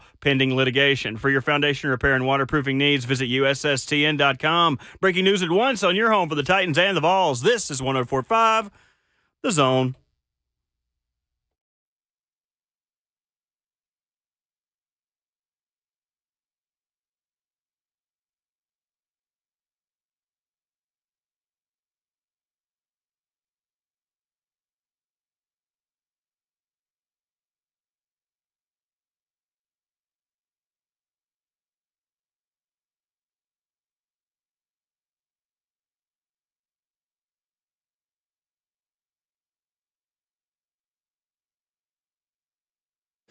Into the second half of the show on a beautiful Wednesday morning in Nashville, Tennessee. Welcome to Ramon, Kayla, and Will, powered by All Four Seasons Garage Doors. When trust matters, count on All Four Seasons Garage Doors in Nashville. Professional garage door installation and repair from a locally owned and family-run business. Visit allfourseasonsgarages.com/Nashville. 615-737-1045 is how you join in on the conversations. If you've got questions for Kayla Anderson from the practice field, we've got answers. We've got 2 more hours to talk with you, including Rhett Bryan coming up at 9 o'clock this morning with Ramon Foster, Kayla Anderson, Robert Walsh behind the glass. I'm Will Bowling. There's one player, Kayla, that I feel like we have not talked about a ton, that we have some stats on, courtesy of Jim Wyatt of TennesseeTitans.com. Sure. Yes, we're going to do a kicker segment at 8 a.m. on June the 7th. Oh, baby. I think that's fair. Because I think it's one of the changes that has been underappreciated and under-discussed. Trey Wolff is the undrafted free agent from Texas Tech who was 7 of 9 in a field goal period, according to Jim Wyatt yesterday, making kicks from 34, 42, 36, 49, 46, 34, and 55. Noteworthy. Yep. While missing on kicks from 44, he hit the upright, and he sailed one right from 55. Those are his only 2 misses of the offseason. Yeah. According to Jim Wyatt, who says he's been 23 of 25. Caleb Shudak, the undrafted rookie from last year's team, has not kicked field goals in the open practices thus far. Yeah.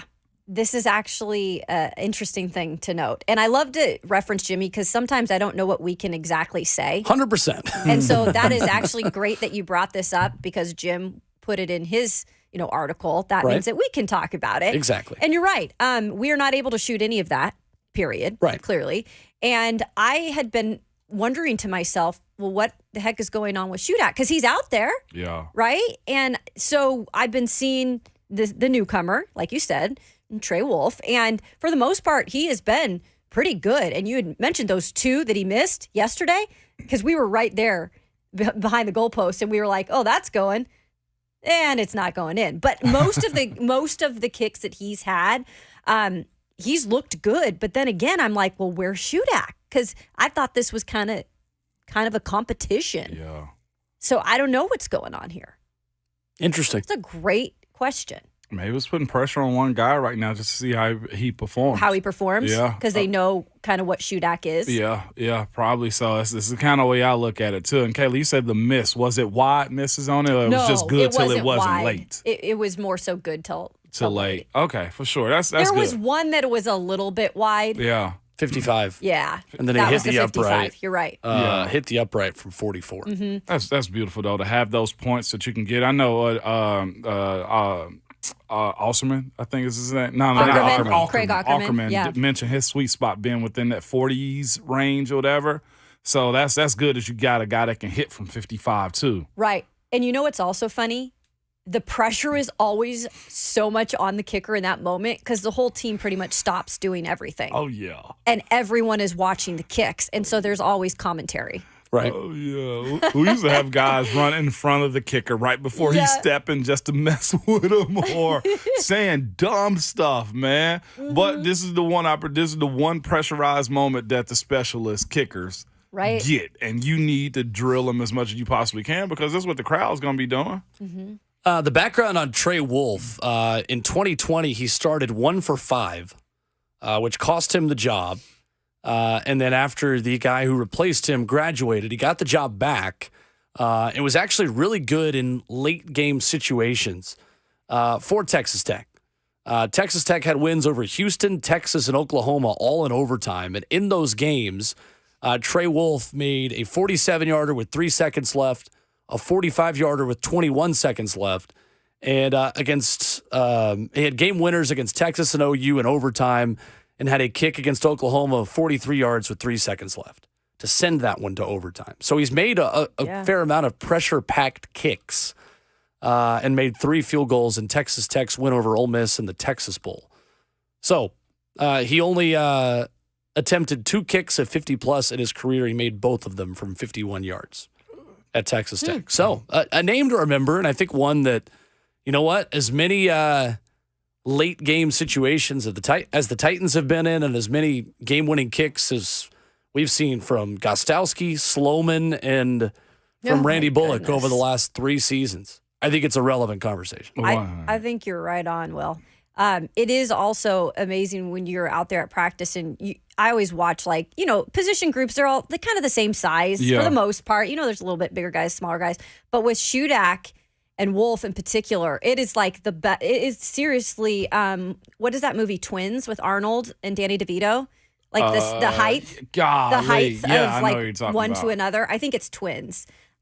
They're standing by each other and you're like, whoa. Yeah. Like, Shudak is so little, and Wolff he's got some height to him. 6'4". Mm-hmm. 6'4", 210. Yeah.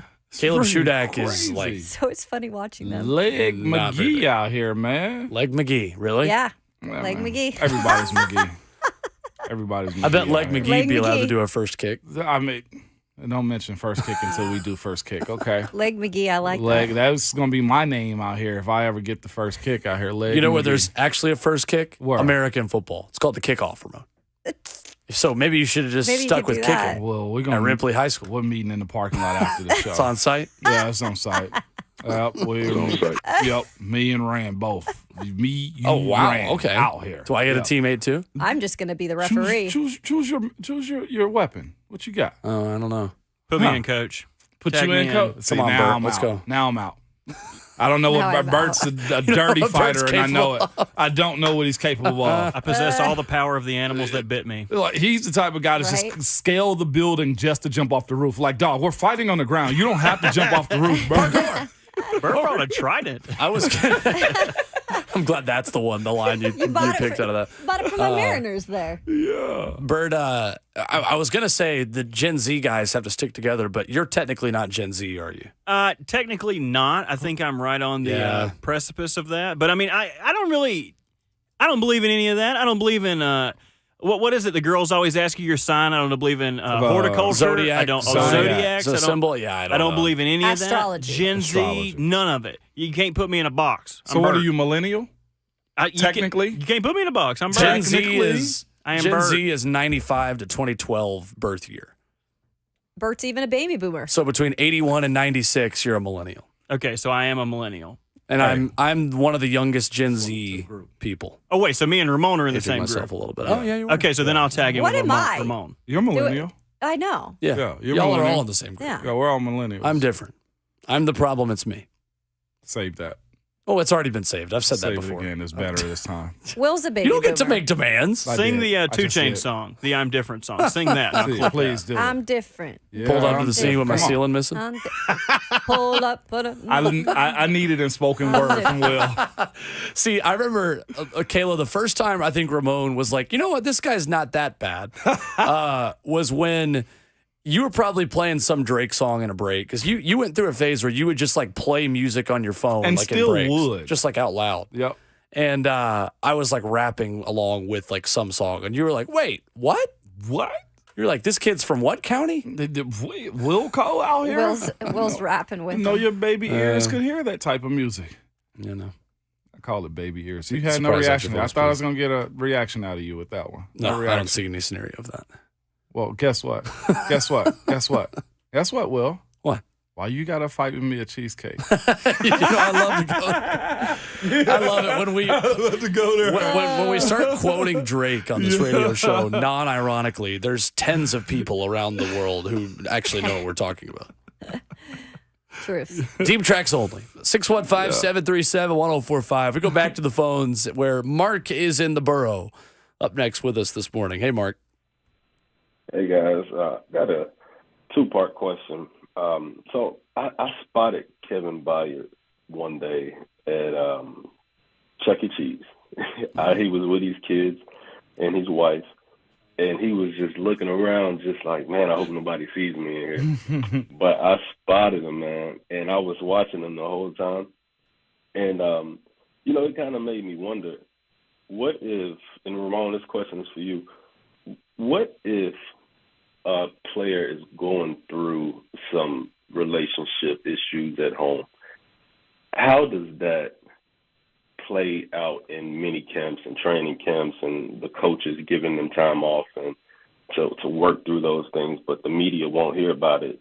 And I'm not saying Kevin Byard has anything going on, but it kind of just made me, bring it back into perspective. Well, they do have families too. They do have wives and husbands. Well, not husbands. Well, some of them maybe. But, just brought it back into perspective. Like, what type of things are shielded by the coaches and the management? Sure. Ramon, that question to you. Man, Thanks, great Mark. question. It really is a great question. Whether it's family, whether that's relationship issues, more times than not, guys will go have a conversation with the coaches or the staff and be like, "Hey, man, I got something going on. Like, I may be a little bit outside of myself." That is the human thing to do, and most coaches have those type of situations too because the game is hard, And whenever you walk inside those buildings, most coaches will tell you leave your problems at the door. But if it's something we can help assist you with, let me know. But everybody's human. Everything that goes on in general population goes on inside of NFL locker rooms too. And guys, even myself, have had issues before that have to be resolved, and coaches get a full understanding of that. I don't even care if it's just having a kid. Coach, man, I'm out of pocket. My wife's having a kid or something like that. So most teams are understanding. 615-737-1045 is the number. Coming up next, we hear from Will Levis, Azeez Al-Shire, and Nick Westbrook-Akine as they got back on the practice field yesterday at St. Thomas Sports Park. Will Levis discussing how the standard for Ryan Tannehill is the same standard for him. We'll get Kayla's observations on how he looked yesterday. Plus, Azeez Al-Shire and the natural leadership that comes with his role in the Titans linebacker room. As we continue here in Hour 3 on Ramon, Kayla, and Will, 104.5 The Zone.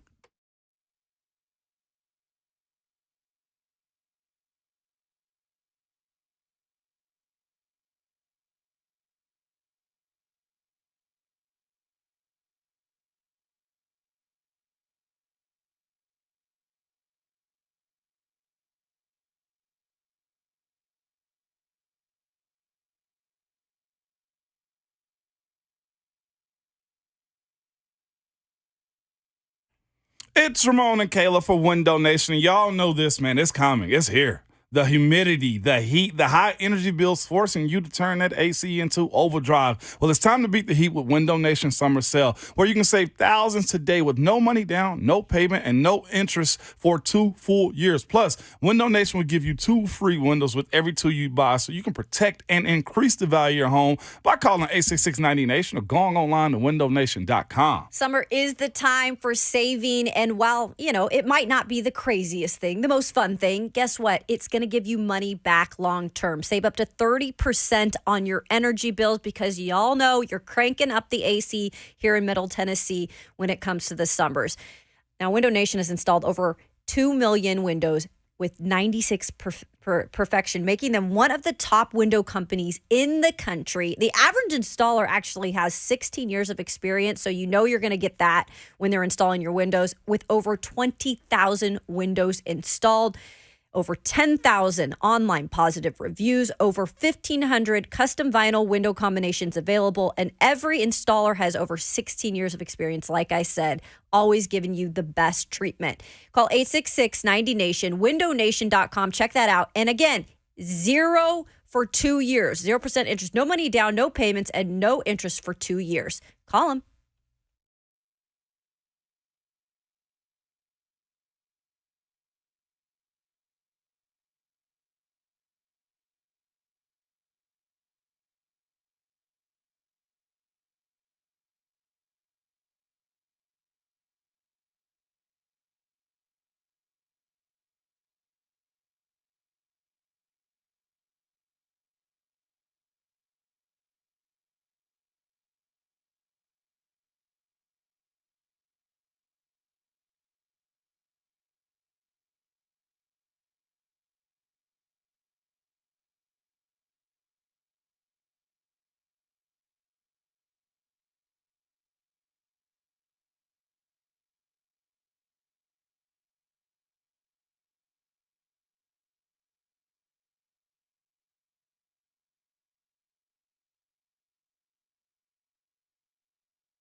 Second half of the show rolls on here on Ramon, Kayla, and Will, and it's powered by All Four Seasons Garage Doors.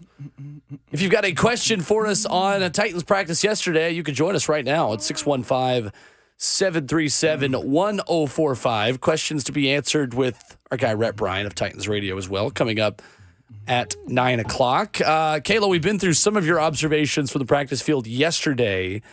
Haven't touched much on the quarterback play.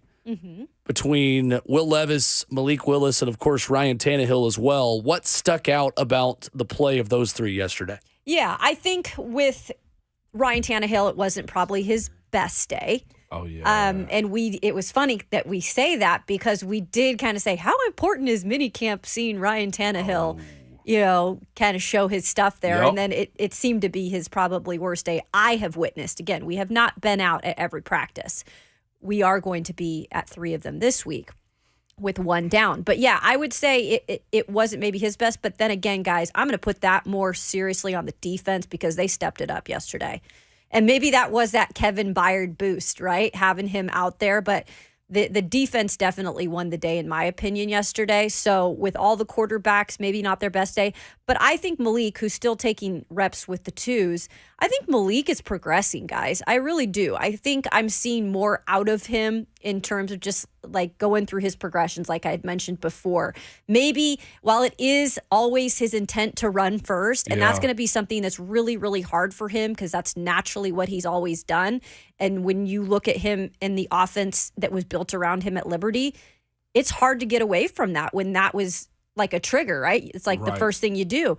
But I think he's starting to learn here, and I saw it in a couple different situations where it was like, okay, don't run first, right? Yeah. But he's still got to get a little bit quicker at making that decision. From Will Levis, I think it's just still learning the playbook, learning this new offense, getting to the NFL level, learning everybody around you. It's going to be a process. It's not going to happen overnight, guys. And it's just mini camp. And I will say this, and we'll listen to the sound in a minute. He has taken accountability for everything. And if anyone's going to fix anything and grow and learn, it's him. The dude's smart. Yeah. He's a natural leader, and he knows what he has to do and fix. Yeah. And I think, Ramon, too, the clock doesn't really start on performing up to any kind of expectations until really the first couple preseason games, right? Yeah. That's exactly how it goes, man. Like, all of this is fluff. Like you said, Tannehill having air quotation marks for the people listening, a bad day. Like Kevin Byard just showing up. All of this is just conversation and just a look at what is actually to come. Because anybody will tell you, you're not going to make the team this time of the year, and it's not going to break you from not making the team this time of the year, too. When those pads get on and those lights turn on, that's what coaches overemphasize. Or how you compete when the pads are on is what matters most, too. Sure. So, yeah, you're right. They got time, Kayla. You're right. It's unfair to judge some things that happen unless it's just like trailing last year. Okay, he's out of breath. Conditioning. Like, that's something we can really talk about. As long as you're above board with being out there, not being injured, and just looking like you know what you're doing, we'll figure out the rest when we get to preseason. 615-737-1045, the number. Let's get to some of that audio from Will Levis yesterday.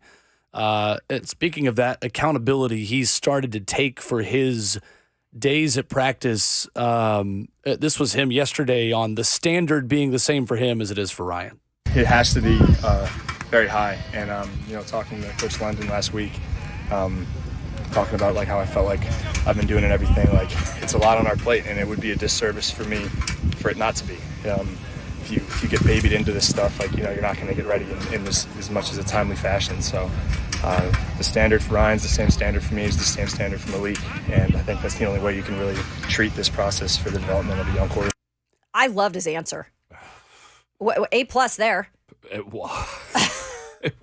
Yeah, I think it's good. I think the thing that intrigues me with that and the holistic approach between the three of them is many rookie quarterbacks who are joining this division this season are going to have systems built around them and designed to make them comfortable. Yeah. Sure. I get the sense that the Titans want to make Will Levis comfortable to what the Titans do more so than the opposite. And you're not building an offense around a number 2 guy. So the question then becomes for me, how does Will Levis adjust to a Titans-like scheme more quickly or with the same slow speed as Malik Willis?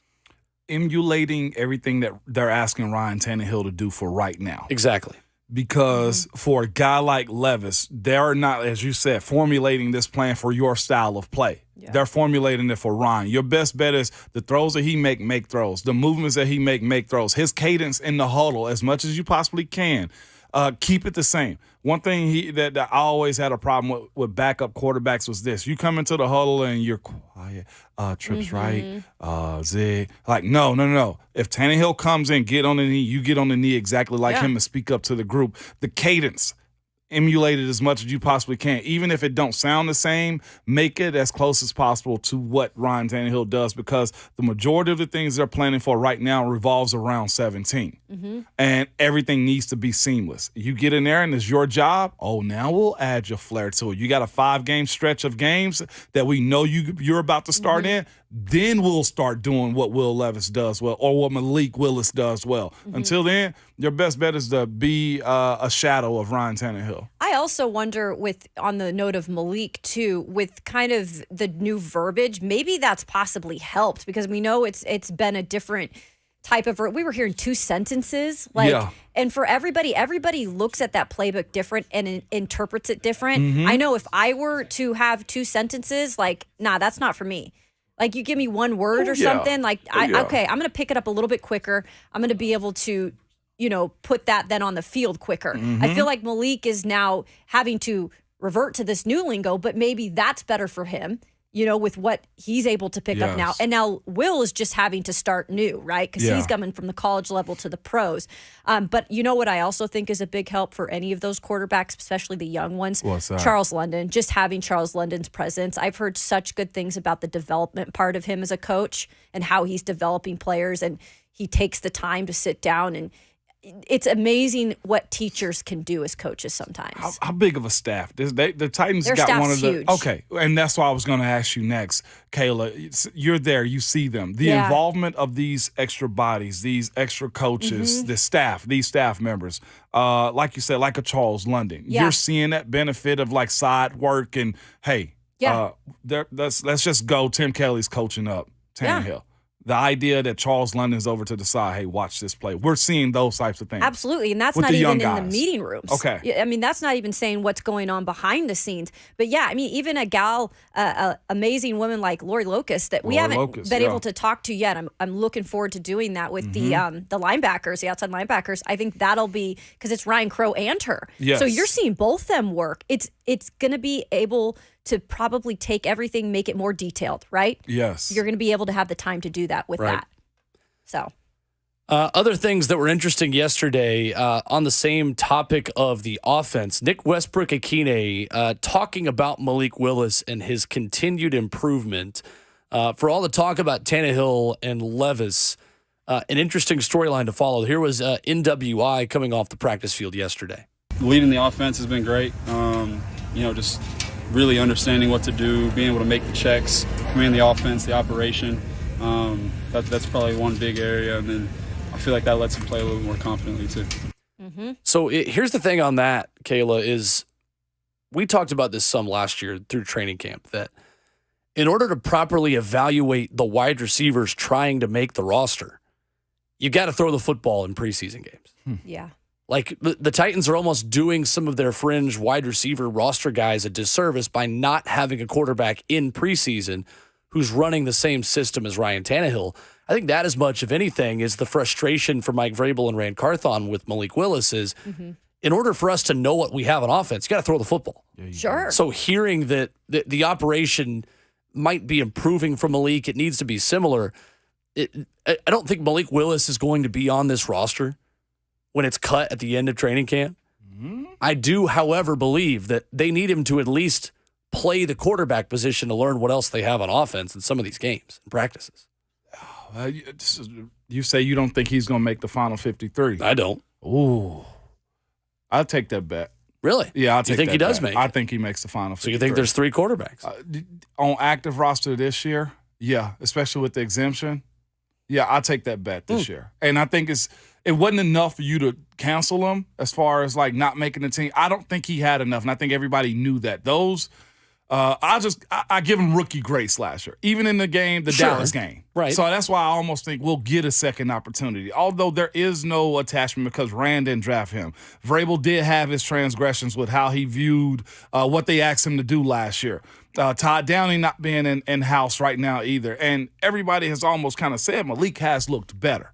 So, again, all of this is speculation until we get to preseason. I ain't said I owe you 10 push-ups if that's the case. Oh, man, come on. Let's double that. If it's a real I was going to ask if this is a fake bet or if this is a show bet. Because I will go pull it and save this in the archives. What does he have to do on the show? Run this up? Who, me? Yeah. I ain't doing no mayo or the hot chip. Push-ups on the table, Ramon? On the table? I don't know. I feel kind of bad about somebody's job being a bet. No, but because this is the thing, though, too. Even if he does get cut, Malik's going to be on the roster somewhere. And it may be practice squad here. So let's not get tight. 10 push-ups. I think Will should have to grow his beard out. Whoa. Yeah. And then make it just a stash. Yeah. And then for Ramon should have to rock just a stash. Just like I said, it's not even I'm not against betting. It's the fact that I don't know how much I love like a guy's job being a subject of content. What if content it was like is good, but an eyebrow slit? No. Eyebrow Like Jaw? For Will. Instead of the beard, he just has to shave one slit in his eyebrow. no. I don't even want him to cut the eyebrow off. Give me 3 cuts in the eyebrows. Yes! 3 lines, like when the 90s. Will would look, man, that'd be hot. Definitely not That'd that. be hot. What about a dangly earring? One dangly clip-on earring for Will. I'll bring For that. how long? I've got 10 plenty of push-ups. them. 10 push-ups now sounds weak Push-up to all the bet. things you've suggested. Can we put it to push-ups. 20 at They least? sound weak now. 10 is, I can do 10. I'm going to do 10 I right just now. randomly- If you don't take it to 20, I'm going to do 10 right now. No, you don't have to do 10 right now. No, Put we're it to good. 20. No, now you just showing off. Only way you got to do headstand push-ups. I can't see Kayla's them. doing push-ups. That's right now. only 2 3, push-ups, Kayla. Oh, you counting them? 4, 5. She's doing 10 push-ups. 6. Is she struggling yet? 7. No, she ain't struggling. 8. Nose touching the floor. 9. 10. Cranking them out. 11. What are we? 12. 13. This is when, like, She's when- doing them one-handed. Kayla, like, we're not going to send you home early from work. If you, like Stanley in the office, if you do 20 push-ups. She did cranked it, out and I 30 did, right like, there. with a smile on her face. Let's go. All right. We're Tell going me to come you up knew with a this. bet. Come up with a bet on that one then. I'm We'll here for figure that. something out. I'm here for that, Will. Figure something. I don't think it's well, let me say this. I don't think it's wrong to say what you think can Yeah, happen. I know. It's just I don't know. Will saying we'll like we're She figure ain't it even out. breathing hard right now, man. Kayla, I hate you right Shout now. out to Nashville Yoga for getting me in shape always. Hey, No free man, shout-outs. I hear you. I hear you. This is really just showing off this morning. I'm here feeling for good. it. As you should. Got to go to practice Yeah, here. that's what I was gonna say. You got to warm up for practice to now, go. Kayla. Kayla's looking like I wish y'all would try me out here in these streets. I'm here for this, Kayla. We So, got Bert, 10 figure it out. 10 with me sitting on Ramon's back. Yeah. I can do that. I'll knock that out. That's light work. That's light work.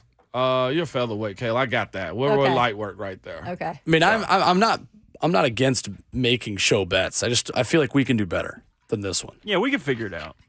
I don't even mean like Better than the scenario or better than the actual consequences? both. It's funny with Buck, you just put food in his face and he'll do it. But we're like, we're not really on Buck that. loves social media clout so much that if he can do something that's like a TikTok challenge, then he's going to do it because Buck is self-conscious about how bad he is at TikTok, that he's trying to be like the kids. You He's can trying to be be like bad the cool at kids. TikTok? Yeah, you can. You can? Yeah, it's called being over the age of like 26. If you're over the age of, I'm going to say 29. Well, if you're I'd in your follow that 30s, you're department. probably bad at TikTok. Respectfully. We got to come up with a bet, though, Will. But I am also like basically 50, so I am also bad at TikTok. I've really never done one. Oh. Huh. So you're a I don't have Gen it. X, right? I'm Gen Z. Gen Z. X would sorry. be before millennials. Okay. Yeah. Oh. Gen Z boomer. No, just Gen Z. I know, but I put the boomer because you said you're 50. Yeah. Oh, yeah, well, that's fair. Yeah, that was real good, Kayla. Respect that. That was good. That was real good. good right I there. That's thought a that kind demerit of on me. sounded I cool. have big time demerit on you, Will. I like the idea. No, man, I wanna roll with this one, Will. We're just really think we could do thinking better. about this. All right, we'll think about it. Give it a second. Let's go to the phones. Ollie is in Nashville. Oh. Ollie's always down for a bet. Hello, Ollie. What's up, guys? Will, are you sounding scared to bet Ramon? No, it's not that. That's what I'm hearing. That's what I never. The Will Bowling that places bets on sports being scared to bet Ramon Foster? Do I? Call him out, Ali. No, I do. Let it be known, man. Oh, Ali, yeah, see, I can appreciate this, man. Place the bet with your chest big. Like, Malik is not going to be on the roster. That's a blood bank guarantee. He won't be there. Come on, Will. Ali, you expected more. I heard it in your voice. You expected more out of the bully.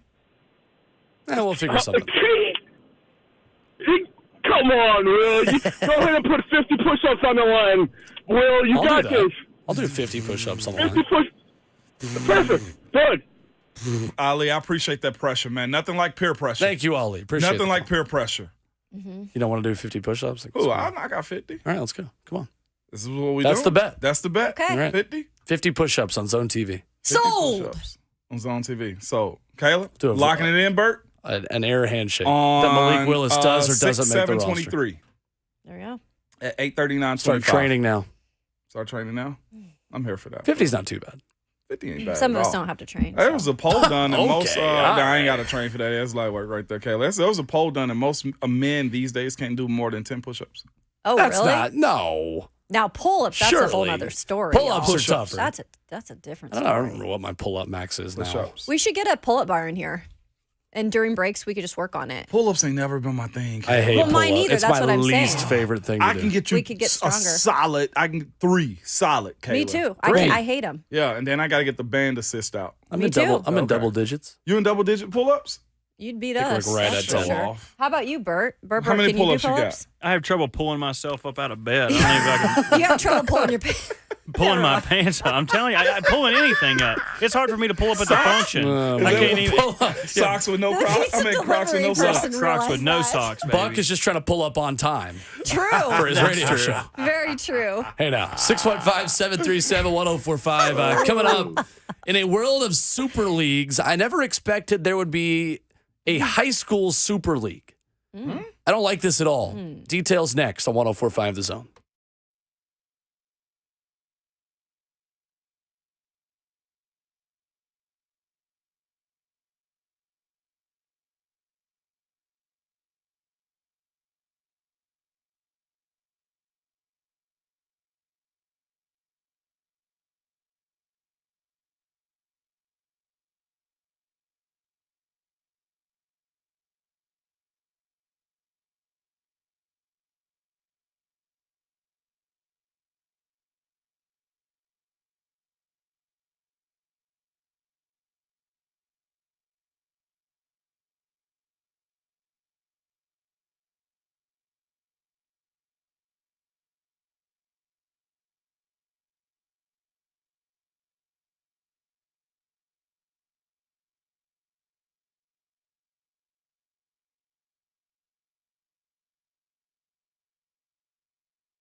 Wrapping up hour 3 this morning on Ramon, Kayla, and Will, powered by All Four Seasons Garage Doors.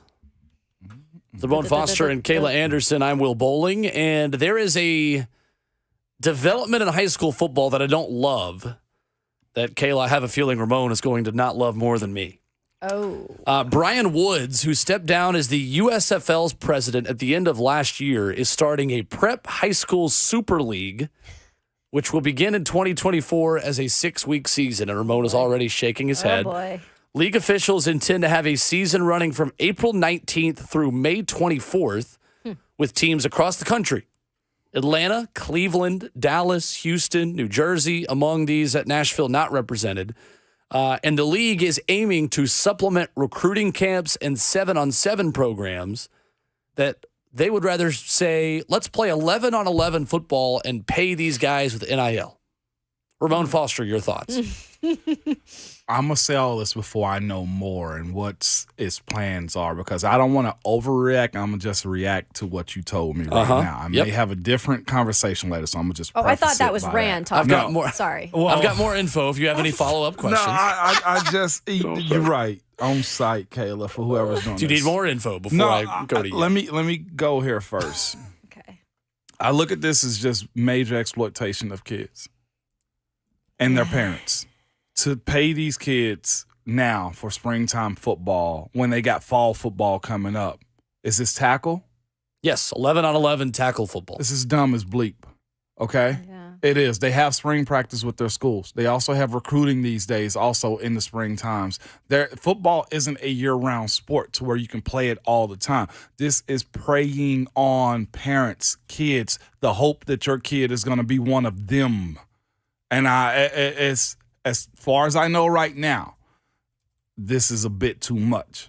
This isn't where you say I'm going to pay kids out of high school. What about the ones that's playing basketball, baseball?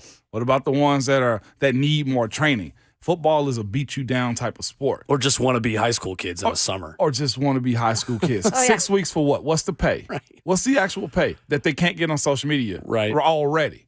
Like, these kids are already in the NIL era, and all you're trying to do now is, the law's a little bit different. We can pay them. This ain't about the kids as I know it right now. This is about some dude trying to get a league and potentially sell it to somebody else so they can market it. Mm-hmm. That is. Yeah, it's too much for me. It's too much. To me, it's pretty much like, okay, you're crossing the line just a bit. Because I know the whole NIL thing now has reached the high school level. But now when you're doing more incentives for stuff like this. And I would agree with you, Ramon. I think a lot of these kids do play other sports throughout the season. And to elongate something like this in a sport like football specifically, I think you got to let them still be kids at some point.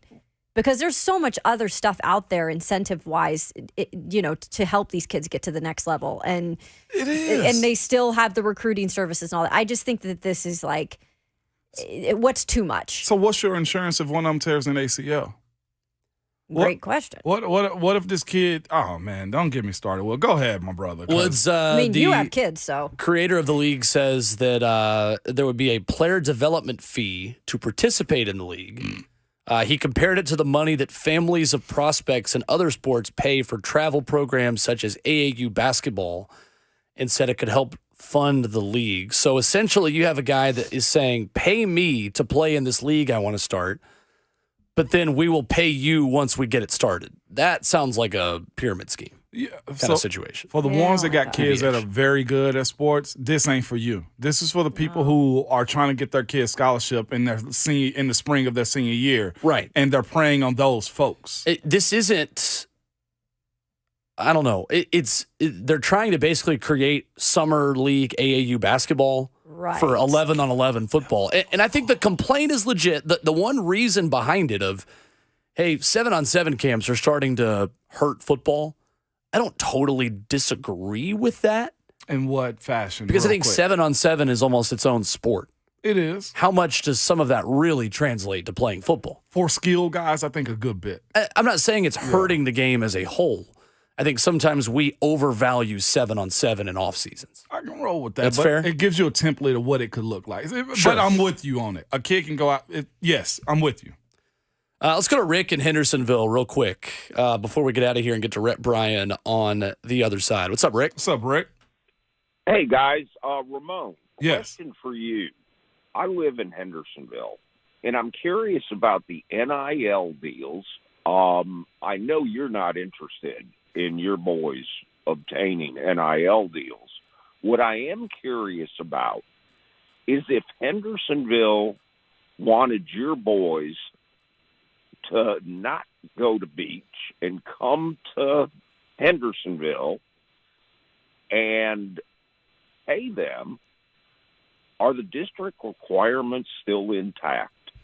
Fair question. Thank you, Rick. Yeah, that is county to county, school to school as far as open enrollment and stuff like that, right, Will? Correct. The NIL Yes. stuff does not change any of the enrollment guidelines and rules. So when you have a program like Alcoa or Maryville in East Tennessee who are open enrollment, who are city schools, then you maybe open Pandora's box with that. Yeah, you do. But the zoning requirements and the places you have to live in order to go to certain schools, those rules all still apply. Now, there are perks for stuff like that. Let's say if a kid is in a public school and a private school is trying to get them, the public school can probably say if you stay in the county, you'll get a car dealership deal that way. So there are ways to make a kid stay at a school without being in the same county. Coming up next, Rhett Bryan joins us in our fourth and final hour of our Wednesday morning show. His weekly visit with us presented by Farm Bureau Health Plans. Who stood out at practice, and is the difference in the procedure of practice noticeable for an offense that's emphasizing tempo and more misdirection, as Amani Hooker told us earlier on this morning in the show? We ask all of that and more to Rhett B on the other side. It's RKW 104.5 The Zone.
9 o'clock, what's going on? Good morning from the Superbook.com sports desk. I'm Robert Walsh. Titans mandatory minicamp began yesterday, and Kevin Byard was in the building. A couple of Titans that were not spotted at practice, though: Dylan Radence, Caleb Farley, Harold Landry, Christian Fulton, and Elijah Molden. They're back out there today, so hopefully we'll have an update for you, whether those players practice or not. And the Vols, they're headed to Hattiesburg to take on Southern Miss. That's going to be this Saturday, June 10th at 3 p.m. You can watch the game on ESPNU or listen to it right here on 104.5 The Zone. And some monster news yesterday morning as the PGA Tour and Live Golf announced a merger that no one saw coming. Live Golf, which is backed by the Saudi Arabia Public Investment Fund, an entity controlled by the Saudi Crown Prince. A proposed merger came after the PGA Tour and Live Golf have been embroiled in lawsuits regarding antitrust claims. The deal would end all pending litigation. PGA Tour Commissioner Jay Monahan acknowledged that he would be called a hypocrite, and he accepts the criticism. For all your foundation repair and waterproofing needs, visit USSTN.com. Breaking news at once on your home for the Titans and the Vols. This is 104.5.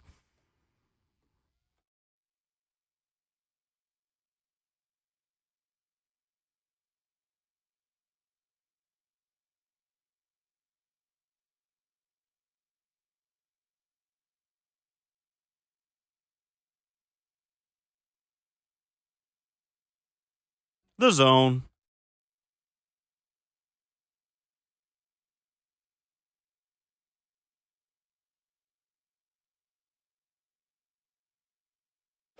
Into our fourth and final hour, it is the Wednesday morning edition of Ramon, Kayla, and Will, and it's a good morning to have a good morning here on 104.5 The Zone. Good morning. Weekly conversations with that guy, Rhett Bryan, are presented by our friends at Farm Bureau Health Plans. Better rates, better coverage, and better service. That's why Tennesseans have been relying on Farm Bureau Health Plans for their health coverage for 76 years. We've got Ramon Foster. Yeah. We've got Kayla Anderson. We've got Robert Walsh behind the glass. And we have the one and only Rhett Bryan with us in studio this morning. Good morning, Rhett. Good morning, everybody. How we doing? Good. We're great. Good to catch up with Amani Hooker this morning. We talked a little bit of Titans kickers. Yep. With all of the kicks made by Trey Wolf, the undrafted free agent from Texas Tech yesterday. Hit a couple of 55-yarders from the right hash. That's right. Right into the old side of the practice bubble. Wowzers. Yeah, he popped it now. Wowzers. Pop, lock, and drop. I'm going to tell you something else. Speaking of kicking, timed a couple of punts of young Ryan Stonehouse. Love it. Hang time. 5 seconds on one, 5.19 on another, 4.89 on another, and that's just three. I just like, let me just see. Look at here. that. Even with my speed, I can make it to the practice. I mean, I can make it to the tackle vicinity. Well, hell yeah, you could. You feel me? Mike Keith and Amy Wells and I were standing there and like, let's just check. And I was like, take a look at this. I'm like, Yeah. whoa. 5.9, Ramon could definitely run a 40 by the time that ball lands. Like, I'm in the vicinity of making the tackle. I just got to beat her. 5.19. Like, funnel them to me. 5.19? Yeah. I'm down there. That's 0.01 ahead of 5.2 slow. Like the coaches will tell you, like, just be on film. I'm on film. Right. I'm on film. That's good in enough. the vicinity. I'm in, like, you're closing in. Show up on tape. You know what I'm saying? The eye in the sky don't lie. No, it doesn't. All of those things. Under those numbers and that guys, you're there. Effort is there. Okay. It's there. Team man. Hey, the best availability, or the best ability is availability. And I'm there in the vicinity. You funnel them to me. I'm the tackling machine on that, right? There it is. What was Stoney's average last year for hang time? Do we know? You know, that's a great question. He's like 4 I'm something. unprepared. Was it? Okay, But 'cause- yeah, it's got to be in the mid to upper fours, I would think. He was right when he showed up on our show. I don't know. It was towards the end of the season, I think. The one thing he said is, I'm just going straight to work and I'm going to work on the hang time. Like, that was the one thing he was going to continue to work on. And you think about this. The other thing that he worked on, and we've seen him do it all last spring and summer, is the holding part of it. Yeah. Because that was a very underrated part of Brett Kern's Titans Ring of Honor career, if you will. It is, because, I mean, he held for a lot of different guys. True. And even on some snaps that maybe weren't great and made it happen. I think you're going to see, we're going to talk about folks that are expecting to make a second year move and jump forward. I think a Ryan Stonehouse can only get better in this. Yeah. And didn't start out too shabby to begin with. Right. Pretty good rookie season, huh? Of course, everybody's driving right now to work going, Rhett's talking about specialists. What about linebackers? What about edge pass rushers? I like, so Kevin Byard's there yesterday. That's correct. Danico Autry's. In fact, everyone was there yesterday. Anyone that was not on the field was inside working back from something. Yeah. And that was a short list, but Arden Key and Danico Autry on each side. Pretty good. And little Tierra Tart and Big Jeff, Grande Jefe. And I'm like, I like this. Yeah. And then, oh, wait a minute. There's Aziz Al-Shire back there. And there's Monty Rice. And, I heard you ask Coach Vrabel about Monty Rice the other day. And, he's a guy that's, I think, going to improve even more. I mean, he had 63 tackles, and I think he had 4 tackles for loss last year. And that was after basically missing his rookie season. Right. I hit the you got something? I was going to say, I hit the research tank over here that I did myself. Research tank. I came up on an NFL subreddit, whatever you want to take it to be, okay? Hey, and you it's just bring it, The man. name of it is Punters Are People Too, okay? Let's go. Oh, my goodness. But this is where we were, and you speaking about this. Somebody timed him, though, seriously. 57 yards in the air for him last year was 4.3 seconds in the air. 48 yards in the air was 4.5. So he is around the 4. Trajectory. Yeah, 4.5, 4.4. Type of situation. I wouldn't make it down there for a tackle if these stats that somebody found was very true. Stats. Well, I mean, he may be a chapter president of the PAPT. No, for real. Punters are people too. Punters are people too. Like there was. Yes. What a lie. Hi, I'm Ryan Stonehouse, president of the Middle Tennessee chapter of PAPT. Yes. The What's that, you more ask? you know. Punters are people too. They did like a that. summary of his 7th punt, and it was they was like it's bleeping elite is what they said. Okay, Sure. and it had a 4.9 second hang time. So if he's over 5 on hang time, right? That's good. That's good movement. Sure. Okay. I just and found that's working. Some of it's working from shorter area, big booming kicks. They tried several different spots, and some of that was heading towards midfield, and he had some nice hang time. So There we go. The scouting report I found from his college days said 5.3 to 5.5 at Colorado 5.3. State. now, There you go. Talking hang time. that's I was just going altitude, to say, right? does altitude Oh. go into that? But and that's the thing is, now look, as we go forward, and you saw this as a part of our draft coverage on Titans Radio. Yeah. How many times did you see in night 2 going into day 3 where specialists are getting taken? Seems Big like time. a little earlier and earlier. And the mystery to me, and I did an interview with Ryan Stonehouse about this last year in his rookie year. He was like, why in the world were you not drafted? And of course, he talked about his size. He talked about, there were several factors he thought that was a big part of it. But, he comes from a family of that stuff. Right. He had an uncle at USC. And had one at Washington State. Yep. Stanford, I think, even. Maybe. Exactly. And so, there weren't materials that you could put up in the backyard. So his dad went MacGyver and kind of made some stuff for him to start practicing. And it's clear that it helped because he's doing just fine. And again, we miss Brett Kern, but this guy could be a valuable weapon in field flipping for this team when we're talking about possessions and lines of scrimmage. And it is just an interesting note, too, because when you talk about the things that are most impressive when you go to a Titans practice, Ryan Stonehouse is on the list. The things that are most just like, holy crap, did I just see that happen? Like, legitimately, Ryan Stonehouse is on that list right beside, like, wow, Derrick Henry is that big of a human being at field. Yeah. Right. And with Ryan, first of all, you hear that foot make contact with the ball. You pop. Sure. And so that gets your attention. Right. But the thing that is interesting to me is I watched him a little closer yesterday. It's effortless. It's like a golf. Yeah. It's like a golfer with that pro. sweet swing and just knocking the cover off the ball. Yep. And it seems they're not torquing their back and all this. You're like, I okay, can he relate. hammered that. Yeah. This is just swing and there it goes.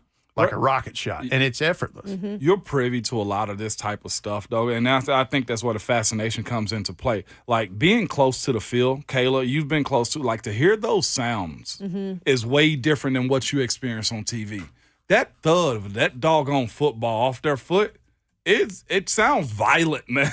Like it really does. And you get into cold weather with the K balls because they're only allowed to use new balls. Right.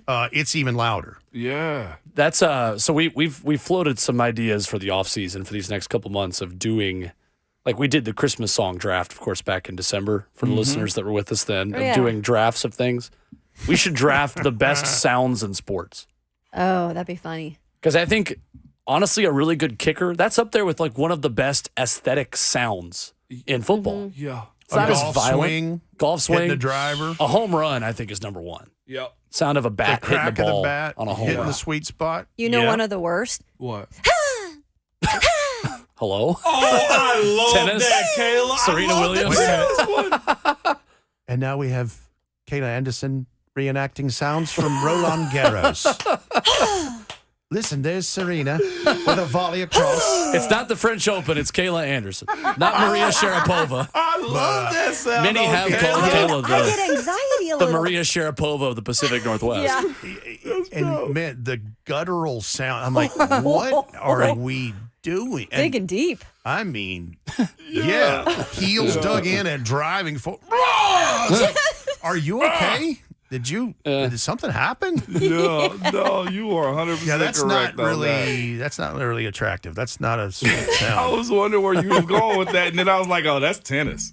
Yes. 100%. Yes. Tennis. I think one of the best ones to me is the soccer announcers after a goal.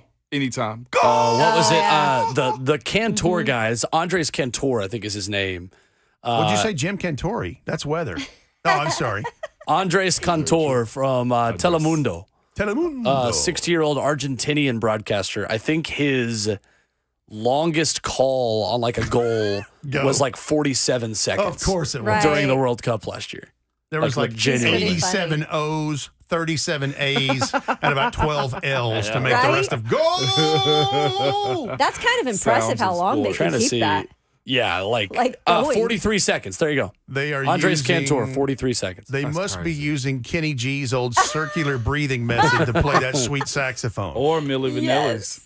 Girl, Well, you that know wasn't it's their girl, voice. you know it's girl, you know it's girl, you know it's. Memorex stuck back in the day. Yeah, it did. You're busted. That tape. There was these old devices you called cassette tapes. Will. Oh, really? Yeah, and they'd get stuck. Wait, was that before CDs? No, it's not. It's not in the same family as duct tape. Wait, so could you put those like in a car? Was that before? Yeah, Like, you can wait, put it in the car. so you guys used to have music on discs, right? Yeah, we used to also. Like it wasn't electronic. You That's can just crazy. stream it. Well, Only let me tell you streams something. that young. With the waters. Milli Vanilli, because we always talk about music and this Yeah. my visit with you guys weekly. Milli Vanilli, first of all, they were rocket shot, big time mercurial. I mean, they won Grammy Awards. Right. It was- And then when that scandal came out, I remember this because I was in the greatest racket of the Yeah. 70s and 80s called the Columbia House Music membership. You get 12 cassettes for a penny, and then you pay $87 a cassette for the next 3 until you satisfy the membership. I remember I had ordered that cassette, and you actually could turn that back into the record company for a refund, full refund, and I did. Did they strip them of the Grammys? I'm pretty Yeah, sure they they did. had to vacate all that. Dude, Wow. I was crushed. Like, I loved Milli Vanilli. Blame it on the rain. What what happened? Like, I they don't- were lip syncing. They were lip They were- syncing. yeah, Yeah. and that's why I kept saying, "Girl, Yeah. you know it's girl," because that's what happened. They did a show one night, and the track stuck. Okay. Yeah. Because there was like a J. Cole line of like Milli Vanilli with the disc skip. There we go. That one in there one of we his go. albums. And I've That always is said I what never knew that's what it meant. that's what that's referencing. Okay, there you go. Yep. Learn something new every day. You They did. were lip syncing. There They you go. were, I think, as they like to call now, industry plants. Like folks put them in the industry. Same and they, thing with they I think took off. CNC Music Factory. The attractive ladies in those videos that were singing, not those. I didn't know that. These were the ladies from the Weather Girls, that did that song. It's Raining Men. It's Raining Men. Yeah. And they were quite bigger, and they were large ladies. And there was a scandal about that too. A little There you go. music 101 here. Yeah. Music Minute with Rhett Bryan this Love morning. it. Musical minute. And I coming like up that. next, practice observations from yesterday. And I want to ask Rhett about the differences, if there are any, in just the procedure of practice, because we've heard about this from some players that the tempo implemented into the offense isn't necessarily the plays they're running. It's just practice seems to be moving at a quicker pace. We'll talk to Rhett and Kayla specifically about that, who were there yesterday, when we come back here at Hour 4 on RKW 104.5 The Zone.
It's RKW, powered by All Four Seasons Garage Doors here on 104.5 The Zone. Ramon Foster, Kayla Anderson, Will Bowling, and Rhett Bryan in studio with Robert Walsh spinning the hits this morning. That is Miss LaDonna Gaines, also known as Donna Summer. Okay. I saw there's a new documentary of hers that dropped May the 20th on what is now Max, used to be HBO Max. Yep. Just called Love to Love You Baby. Yeah. And it goes through, she's from Boston, not the friendliest place for a young black lady. No. And ended up making it big in Europe. And then Giorgio Moroder produced all of her records. She became the queen of disco, but didn't always want to be pigeonholed with that, and came out with some great records in the early 80s. Tragically died of lung cancer at age 63 back in 2012. Lived here in Nashville for quite some time. In fact, she's buried here in Nashville. And I heard her tell the story that when she had this battle with lung cancer, she never smoked or anything, as far as I know. She had an apartment in Manhattan just down from Ground Zero, and she thinks that the smoke from all of that, from when the World Trade Centers fell, contributed to that heavily. Jeez. Yep. Particles, all that what stuff. a beautiful, brilliant, wonderful voice. So eloquent. And I mean, this lady's she was like Lady Gaga is now. She could sing Broadway. I mean, she was in some performances of Hair when it was very popular in the late 60s. She could sing it all and effortlessly. I mean, it was amazing. But that was a really good documentary. I learned more about her. I watched it last night, and I've just kind of had her on my mind this morning because she had some dark turns there, as a lot of people do, and suffered from depression throughout her adult life, but was a mega, mega superstar. Yeah. I was listening to a podcast the other day who mentioned that the sign of a good show or movie is if you wake up the next day still thinking about it. I think that's actually a good barometer, because I never know what makes a show good. It's like, the next day I'm thinking about what I just watched the day before. It's a sign of a good documentary or show. I immediately went to Apple Music and downloaded her stuff. Well, that's the other thing, and I listened right? to it, driving in. And I did listen to you guys when you had Amani Hooker on at 7:20. But yeah, I was like, I just kind of had that in my mind. Of course, I'm all the time listening to music anyway. Yeah, you know that for sure about me. So talking about, Rhett, the tempo conversation with the Titans offense and the impact of some of these staff changes. I thought it was interesting what Amani Hooker said about more misdirection within the offense, without getting too in the weeds on things that you don't want to give away, just applying some of those differences we've heard about this offense. I'm curious, how different is just practice itself? Because we've heard some guys just talk about practice kind of sped up and it's just a quick one thing to another. Have you noticed any major differences in that department? The speed, sure. Absolutely, because, they run on, 14, 15 periods in these mini camps. Yeah. And, I mean, you'll look up and it's like, we're already at period 13. I was just going to say, especially when we're shooting, right? Right. Like and the drills. So you can, and they have a giant clock and the time clock there, the whole thing. And you're like, wow, we're already at period 13. Yeah. But just to see, because they still have ones and ones, twos and twos, and taking turns working both ends of the field, and then they all come together for a big period together.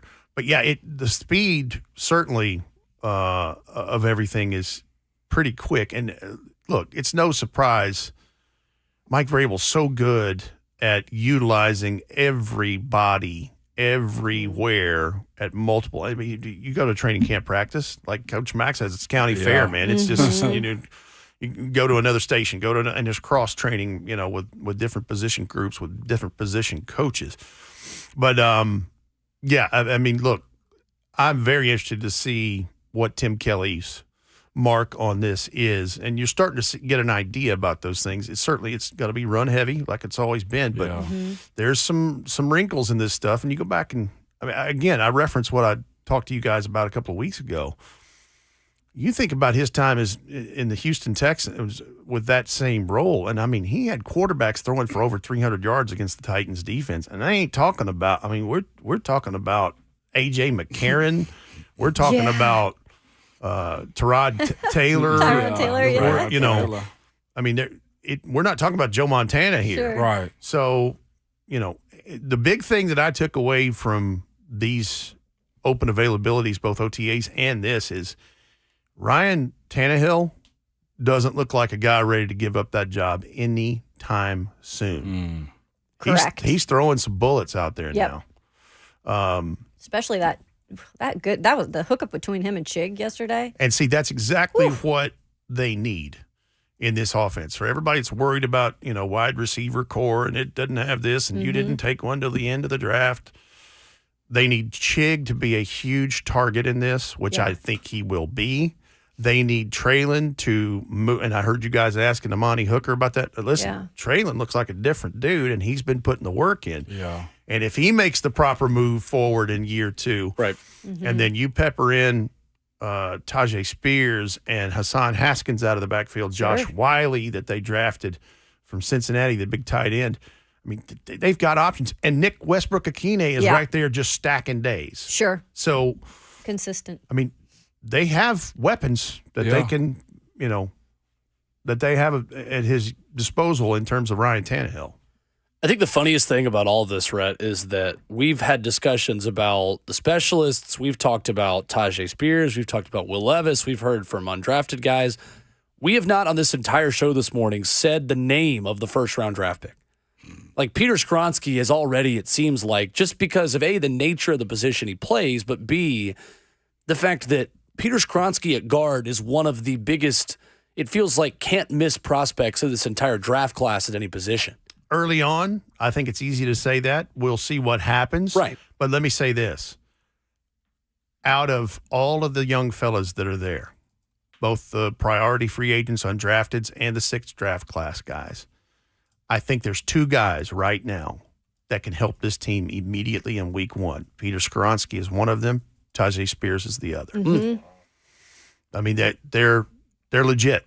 Yeah. And these other guys are coming along just fine. But, Peter's just rolling right along in there at left guard. And, look, that was the thing is Coach Mack, I think I hear his voice in my head. It's like, don't worry about where you're – just draft him and work it out. Yeah. She's going to play for you for 10 or 12 years. Yep. And, we all know if a lineman, especially an offensive lineman, is not hearing, his name called because I was just going to say that. There's a penalty or what. I mean, so, let's just keep trucking on that. Let's just not talk about it, right? Right. It's a good thing. Do not discuss. Do not discuss. I was looking at Jim Wyatt's recaps of practice and stuff, and one of his bullet points he put on there, and it leads to what you were talking about. Another practice meant another day of standing out for Spears. Yeah. Just that simple. Is it that we don't want to sell people, tickets this early in the season, Rhett, when it comes down we do. to Oh, yeah, you do. We do. Oh, yeah, you do. Sell those I was babies. trying to be conservative over here, man. We are the Let it all official out. home of I Titan, know. the Let it Titans and all Titans out. Radio. I was just wanting you just keep your powders dry. There's a guy that we know that tells us that, and you say screw it, let the powder be wet. Well, Spears is that. We want the powder to be in the stadium, but still be dry. Right. Okay. There we perfect. go. Perfectly said. There's a good way to look at it. That's good. Most active and noticeable players is Spears. He's there every day, and he's another guy that is head down working, ain't saying nothing, and runs to the end zone every time he touches Trained the ball. that way. He's a different He's cat. a worker. And listen, I haven't had a chance to catch up with him, but his situation in Ponchatoula, Louisiana, and he comes from a working class family. He said, I don't want my mom and dad to work anymore, and I want to get our family out of the hood. Ooh, I love that. And how do you do that? Ball. Go on. Huh. Yeah. Go on with your bad Ball self. out. So he just keeps stacking practice days. And that's what he told me that day in the ballroom there at the Senior Bowl. He's like, I just want to get better than yesterday and keep stacking and going for it. Well, that's what he's doing. Yeah. I'm here for it. Absolutely. And it seems like a guy that's already playing at kind of that veteran level. You mentioned Nico Autry coming back on defense. Of course, the big story as well was Kevin Byard and just his availability being back for mandatory minicamp, avoiding that fine. Good to catch up with Amani just about getting his voice back in the room. Sure. But I think between that and then Azeez Al-Shire and Sean Murphy-Bunting just mentioning, like, look, this guy's record kind of speaks for itself. And it seems like the tone of that defense just changes when KB is back in the room. It's the perfect way to set this up because that is one of the big takeaways from yesterday's first day of mandatory minicamp is that defense was feeling it. Yeah, they were excited. Yep. Kevin had a couple of PBUs. Yep. Could have been a pick on one. Immediately presence is felt. And the other thing is I was standing back there with Dwight Spradlin of the media relations department, been there a long, long time, and we're like, this looks like a Titans defense. We're familiar with it. There's a lot of pieces and parts out there, and you can get Harold back out there, and it's but you could see that they had a little juice in the tank. Yeah, sure. Because this guy's a team captain. He's a Pro Bowler. He's one of the best safeties in the league. So how could you not get a little amped because your guy is there now? I mean, and look at the names that I'm just watching standing out on the defensive side when I'm watching practice. I mean, you got the names like Kevin Byard, you got Jeffrey Simmons, but now you got new guys even that are bringing energy like Arden Key. I mean, Azeez, when I watch him with the linebackers, like that dude just sticks out as I'm a leader. Like it's natural, right? And Sean Murphy-Bunting. Same thing. In the cornerbacks room. And listen, I've been talking about year 2 guys making improvements or looking differently.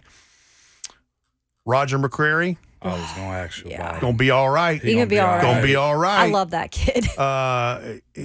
I mean, he cut out the baked beans. Yeah, he did. I asked him about that, He cut out the baked beans. He said, I had to do better on my diet. Yeah. He said that was a good tradition, but it's time to put childish things away. And I'm like, okay, he's here. He's ready. And quietly, Hassan Haskins. Yeah. Take a look at him today when you're out there. Yep. He's not a 230-something pound guy looking to try to play a role in a position. He's out there working. Yeah. And if the 3-headed monster that I think is post cuts week 1, Derrick Henry, Tajay Spears, and Hassan, I think that's going to be all right. Especially with what I'm with you on that. especially with what we think Tim Kelly is going to have them doing. Yeah. Sure. Because hey, we saw some formations yesterday. Yeah. Can't say it, Can't but say I mean, it, there's some interesting stuff. Yeah, there is. I was just gonna say, like, I'm still on the Hassan Haskins train. I am. I love the big body effect. I love the guy can get downhill. He can run inside and outside red. That's going to be a good look. The real question I have is if you can speak on it. Have we had any more NPF and Big Jeff disagreements out there? Because those two, it was shocking. I think like 2 weeks ago, so it was a little barking between the two. I didn't see that yesterday. Yeah, Did you? but they've been in good spirits, man. I'm glad to see a guy that seems very reserved like NPF be a guy that speaks up. Absolutely. I love that. Once he gets more comfortable, though, Moan, he's gonna. I think last year he was the rookie. He knew he was the starter. He had to step up. He's a super intelligent young man, Mm-hmm. and I think you're right. I think he just kind of held his water and kind of kept everything, But I'm with you. Yeah. Yeah. Be a professor. But I want you to be the bully when you're out there. I need that. I need a little dog to come out. Yeah, I need to hear the bark and the bite this time. That's right. Warn me and also show me, That's too. right. I need those things, And look, man. Jeff's going to push those dudes. Yeah. Anyway. You gotta they love hate lining that. up with that dude. You know it. They hate that. He a bully. And he's Hell a bully. yeah, he's a bully. Guess what? He's a bully. He got a couple of Brinks trucks backed up this off season too. So they park up front right there, right there at the Circle of Flags, right there at the roundabout in front of the new part of the building. But that's what you want, though. You want those bullies on your team on defense to go up against. Right, because what's one of the earmarks of a Mike Vrabel football team? What does he say? Physical violence. That's their guys. That's what they're looking. And that's what I see that in Tajay Spears. I see that in Hassan Haskins. I see that in a lot of these guys. How's my guy Rashad Weaver? Rashad Weaver looks to be rolling right along. I mean, look, he's in year 3 now. Yeah. And because Harold is not And out that's there what I was yet, looking for right there. he and Arden are out there doing the Lord's work. So. Lord's work. But no, I think Rashad has a he's one of those guys that appears to me, just in conversations, to be trying to improve every time he gets out there. And I think there's some learning lessons from last year. Sure. Yeah. And certainly when Harold goes down in training camp, it's like all of a sudden, I've talked to him about it. You have too. It's like, hey, you got your chance now. Sure. Shine. Yeah. Don't dim the shine. Yeah. Give us the shine. Yeah. And I think he, just keep moving forward. But he and Arden Key, I'm telling you, I like this front seven the way it's starting to look. They could terrorize folks with their length. You're right on that. Those two dudes are long. And You're right. their move. I've seen Rashard bend. I'm like, golly. And I know that he is capable of the motor that we're looking for, right? And Arden bend on the outside too. The length of those guys, because Harold's not the tallest, longest guy out there, right? But the idea that those two dudes can hit the edge, set it, and make plays, boy. We've said he added strength to this past offseason. Yes, that's right. How much did he say? Did he give you a pound figure? He didn't, but he said he incorporated heavy weights for the first time in terms of a lot. Wow. Okay. Because he just never had gone there. Yeah. And I think he got some suggestions. Yeah. Well, I think part of it too is if you're somebody like him, if you're already as big as he is, do I want to hinder anything with my speed? Do I want to let me do it the right way so I don't hinder myself and I help myself? Exactly. But you can tell. Yeah. He, and that's the other thing is a lot of these guys were mentioning they ain't scared of nothing. No. I mean, And you so can't much be. opportunity. Sure. And here's the other part. Everybody's talking about the Jacksonville Jaguars. And let's not forget, ladies and gents, that game could have gone the other way. Yeah. With 3 minutes to go in that ball game, the Titans could have won the AFC South again. Yeah. And I heard you asking Amani about it this morning. Yeah, dude. That's always the goal. And I'm just super intrigued to see these next couple of days and then to see them come back in the first week of camp and see who is still sitting on go. Who has gotten is like, okay, I got to refresh here a little bit. Because obviously the first year guys and rookies are going to have a learning curve with that.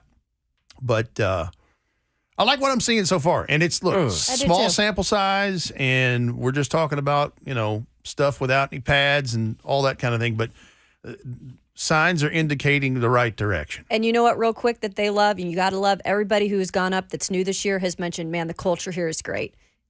That is a thing. Oh, it 100% is, and I even wonder if it's even better in that locker room. Yep. Minus a couple of people. I agree. Sure. I agree. It's a fair point.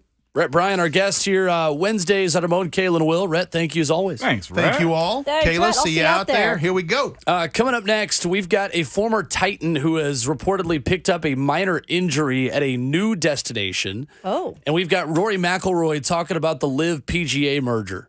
A little bit of fiery comments from Rory. Plus Inky Johnson as we close out here on RKW 104.5 The Zone.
One final segment this morning at RKW, powered by All Four Seasons Garage Doors.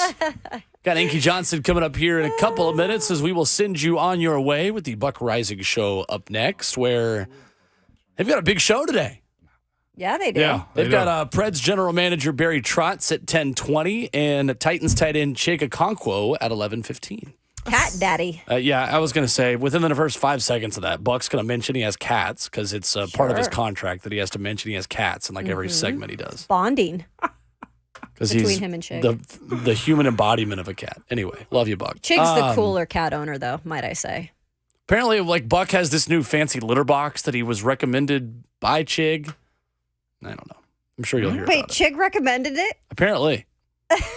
He would ask him that. Cameron Wolf of NFL Network says that Dolphins linebacker David Long, it's going to take some getting used to, suffered a minor injury tweak that has cost him some on-field time during minicamp. Uh-oh. According to Mike McDaniel. Not good.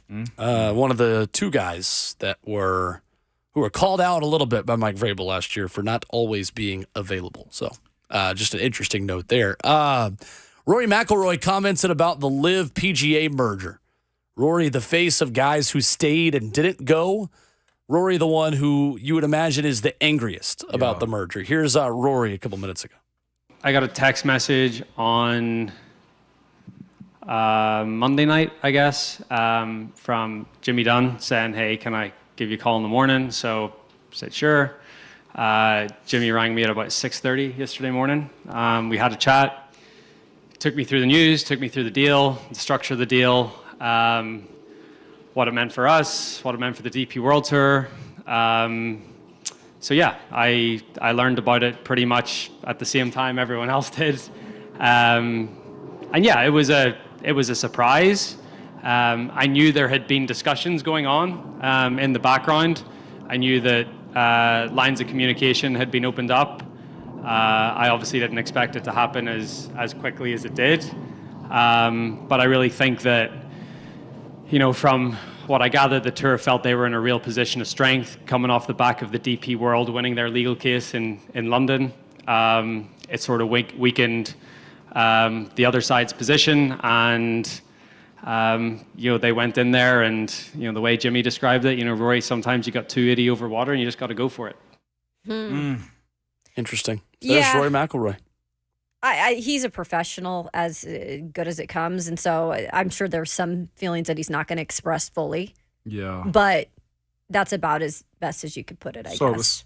I guess the deal getting done is surprising, but it seemed like some knew. Because they had been supposedly talking about this for 7 weeks. 7 weeks. Yeah. Some knew. So some knew, probably including him. The thing is, though, that he didn't know until, seems like the day. Right. Well, no, I'm but talking he about knew there was talks of potential. That's what I'm talking about. The conversation was there. I probably didn't know how real it was. Yeah. Other quote he had, word for word, I still hate LIV. I hope it goes away. Mm-hmm. I don't think so. He says, the merger is not LIV. LIV is gone. It's not LIV that's merging with the PGA Tour. It's the Public Investment Fund of Saudi Arabia. It's who the is money. Merging. So, anyway. Fun show this morning. Yeah. Well, we get you out of here with our guy, Inky Johnson, as always, here at our end of our Wednesday shows for some midweek motivation. What's going on, Inky? How are you, man? Ink? What's going on, guys? What's going on? How are you all? Great. Good, Ink. Man, how you, my brother? Say, how am I doing? Yeah, how you doing, man? Doing great, man. Doing great. I saw that PGA deal you guys were just speaking about. Yeah. You're playing big bank, take little bank, man. That's right. That's the perfect way to describe it, Inky, for sure. Hey, crazy. But, man, I'm going to start us off. Yeah. I'm going to start us you know about big bank, take little bank. I'm sure you know about that. But, man, it's a quote that's challenging. Don't apologize for feeling it. Right? Life is tough. Life is challenging. Don't apologize for feeling it. Because oftentimes, as people, we don't always like to acknowledge, if life got us up against the ropes, if we're dealing with something that's challenging. And I heard the great words that once said, it's okay to say that you're not okay. Right? We're all struggling and battling with something. That's why it's always important, man, to bring good energy to anybody that we meet, because everybody we meet is fighting a battle that we know nothing about. And so yesterday I was speaking to a group, man, and I just shared, like, we waste so many experiences in life, right? Especially things that don't turn out to manifest in the moment the way that we want them to. And so I'll never forget, I was speaking to an elderly couple, and I was talking to them and just asking insight and advice as it pertains to life, as it pertains to marriage, because they had been married 60-plus years. And I remember saying to the gentleman, like, man, like how? Like, tell me how. Like, this is incredible. Like, you don't see this every single day. And he said something that was phenomenal. He said, we come from a generation when something is broken, we don't throw it away, we fix it. So we come from a generation when something is broken, we don't throw it away, we fix it. And oftentimes when situations, when circumstances and moments are broken, meaning they don't turn out in the form of fashion that we want them to, we throw it away and we don't seek to fix it. But what happens when we seek to fix, whether it be controversy, whether it be adversity, whether it be opposition, on the other end of that, we're made better people. We're made better mothers. We're made better fathers. We're made better team members. We're made better leaders as a result of not throwing things away and just being willing to fix them. So never forget, man, every single day, it's a blessing to be alive. It's a blessing to get the opportunity to do the things that we do. And it's a blessing to be connected to the families and lineage that we're connected to. Let's go out. Let's be great and go out and add value to every environment we go in.